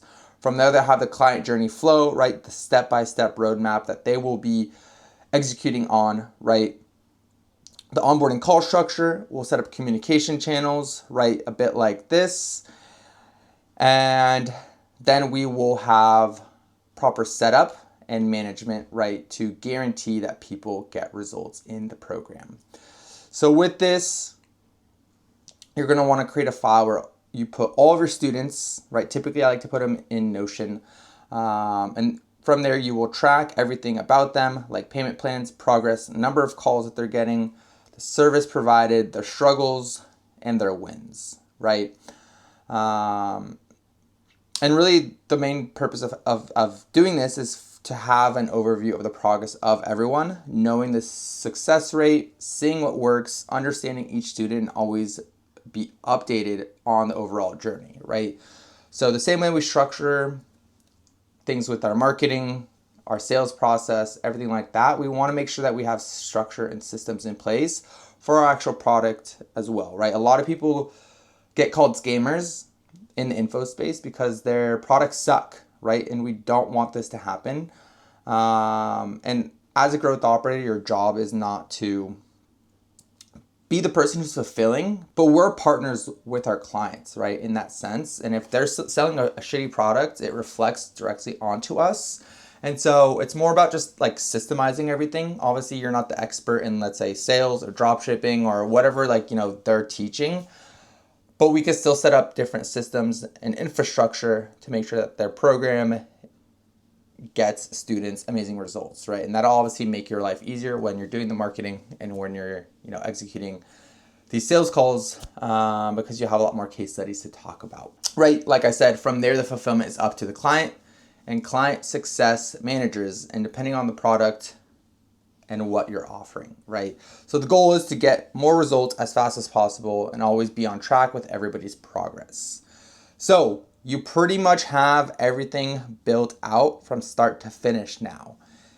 And this is literally 90% of the work, and will probably take you anywhere from, 30, 60, 90 days to build out everything like to a T perfectly, right? Some aspects are a lot more important than others, right? Like in terms of like client onboarding, like you don't need to do that right away, right? Obviously really nailing down like the funnels, the sales process, things of that nature are way more important, and obviously will directly move the needle forward a lot more when it comes to like generating more money.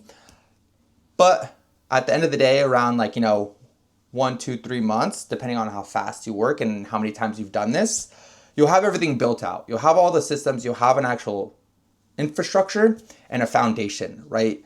And then from there, as a growth operator, you're pretty much just managing. It just turns into a managing role, which is the best, right? Because you have the foundation, and now it's like you're just making little tweaks, things of that nature to keep scaling, right? And improving those KPIs. And so this last section, we're going to talk about scaling and how to actually scale now that you have everything built out, right? So when it comes to scaling, the key here is to be clear on the goal. You have to decide where you want to go and whether it's to scale massively or just to get a few more clients every month, right? How aggressively do you want to go about this? And what are the KPIs, right? Because all the decisions that you should be making, like when it comes to scaling decisions, need to be based on KPIs. Hey, we have, a 30% close rate. What do we need to do to take that to 40, 50%? Maybe it's show up rate. Maybe it's average cash collected. Maybe it's number of clients that you're getting every month. Maybe it's leads in through the door every month, right? You need to know what you're even trying to do and what you're even trying to improve. So here's some of the different strategies that we implement for our clients. And the first one is really simple, right? Research and strategy development. So with this, we'll do competitor analysis, right? We'll do funnel hack, right? Where we'll funnel hack competitors, identify gaps and opportunities of where we can improve, right? Or we will, get clear on defining our target audience, right? Refine our target audience and personas. Maybe, right? Maybe in our market research, we made a misjudgment and we went after the wrong ICP. Or maybe, the creator's content just evolved and developed over time, and that audience actually kind of changed and switched a little bit in that sense. And just making sure that we're really on track with who our ICP is and what their pain points are, of course. Or ad strategy planning, right? And really refining our messaging framework, right? What is exactly the message that we're telling to our followers? Or, maybe tweaking and optimizing the funnel. So funnel mapping through a Miro board is really, really great. I would actually dissect the entire funnel on a Miro board exactly like you're watching right now. And then really decide on a funnel and outline the funnel strategies, right? Or landing page development, write copy and design the landing page, right? Tweak and improve them. Or maybe email sequence setup, right? From nurturing sequences for opt-ins, book call sequences, no-show sequences, really making sure those are extremely dialed in. You have high open rates, you have high click-through rates on all those emails, you're tracking that data and things of that nature. Or maybe it's creative development, right? Scripting ads, or maybe scripting copy and headlines, or different VSLs, right? You're just tweaking the VSL. You're like, hey, I'm not happy with this VSL. The watch through time is not good enough, right? People are only watching 40% of this video. We need to get it to 60, 70%. Maybe the hook is bad. Maybe the open loops, like you're not creating open loops in the VSL. It could be tons of different things, right? From there, ad campaign setup, right? Ads is one of the best ways to scale. Obviously with ads, you're going to be generating more leads. And if you're in KPI and your sales team is cranking, they're hitting their KPIs, the best thing that you can do is start running ads and just generating more lead flow for your sales team, right? So you obviously, if you're going to do this, obviously you want to set up tracking, right? Set up a pixel and verify it. You're going to want to set up conversion APIs. You're going to obviously your Facebook ad account and build out the ad campaign. You're going to want to obviously duplicate these tracking sheets and track these specific KPI performance across your different campaigns, right? Whether it's top of funnel, middle funnel, or bottom of funnel campaigns. And then obviously just lead magnet creation through the CRM, connected to the CRM, make sure lead flow is working and data is integrated directly into your CRM, right? And obviously from there, you can launch and optimize these ad campaigns, right? By monitoring that everything is working. You want to monitor them daily, of course, make sure everything is working. And you want to turn off underperforming ads, of course. Right, just based on the KPIs and making sure that like your cost per acquisition is not too high. And obviously that's why learning and understanding KPIs is so important. If you can't understand them on the organic side, you're more than likely going to be running unprofitable ads on, the paid media side of things. And so KPIs is everything. I can't stress this enough. If you have any questions about KPIs, feel free to just DM me on Instagram. You can find the link in the description. But from there, obviously optimizing, right? And testing different campaigns, testing different audiences, testing different ad copy or funnels. And then from there, obviously, retargeting campaigns are really, really powerful. Obviously, your creator is running organic content. And with that, there's so many people that you could be retargeting ads to. And I really, really, really like the profile funnel when it comes to retargeting campaigns. Obviously to really further nurture your audience and generate more leads. So from there, obviously you want to have clear reporting and scaling SOPs. So weekly reporting, analyzing the performance data and sharing insights with the clients, scaling these campaigns, increasing budget of the winning ad sets and testing new audiences and campaigns.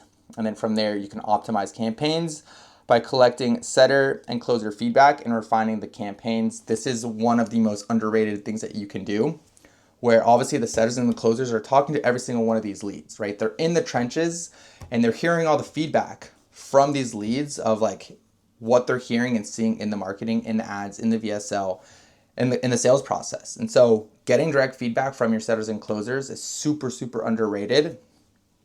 where they will tell you a lot of things of like, hey, some people didn't like this, right? They raised a lot of like questions, we got a lot of objections about this.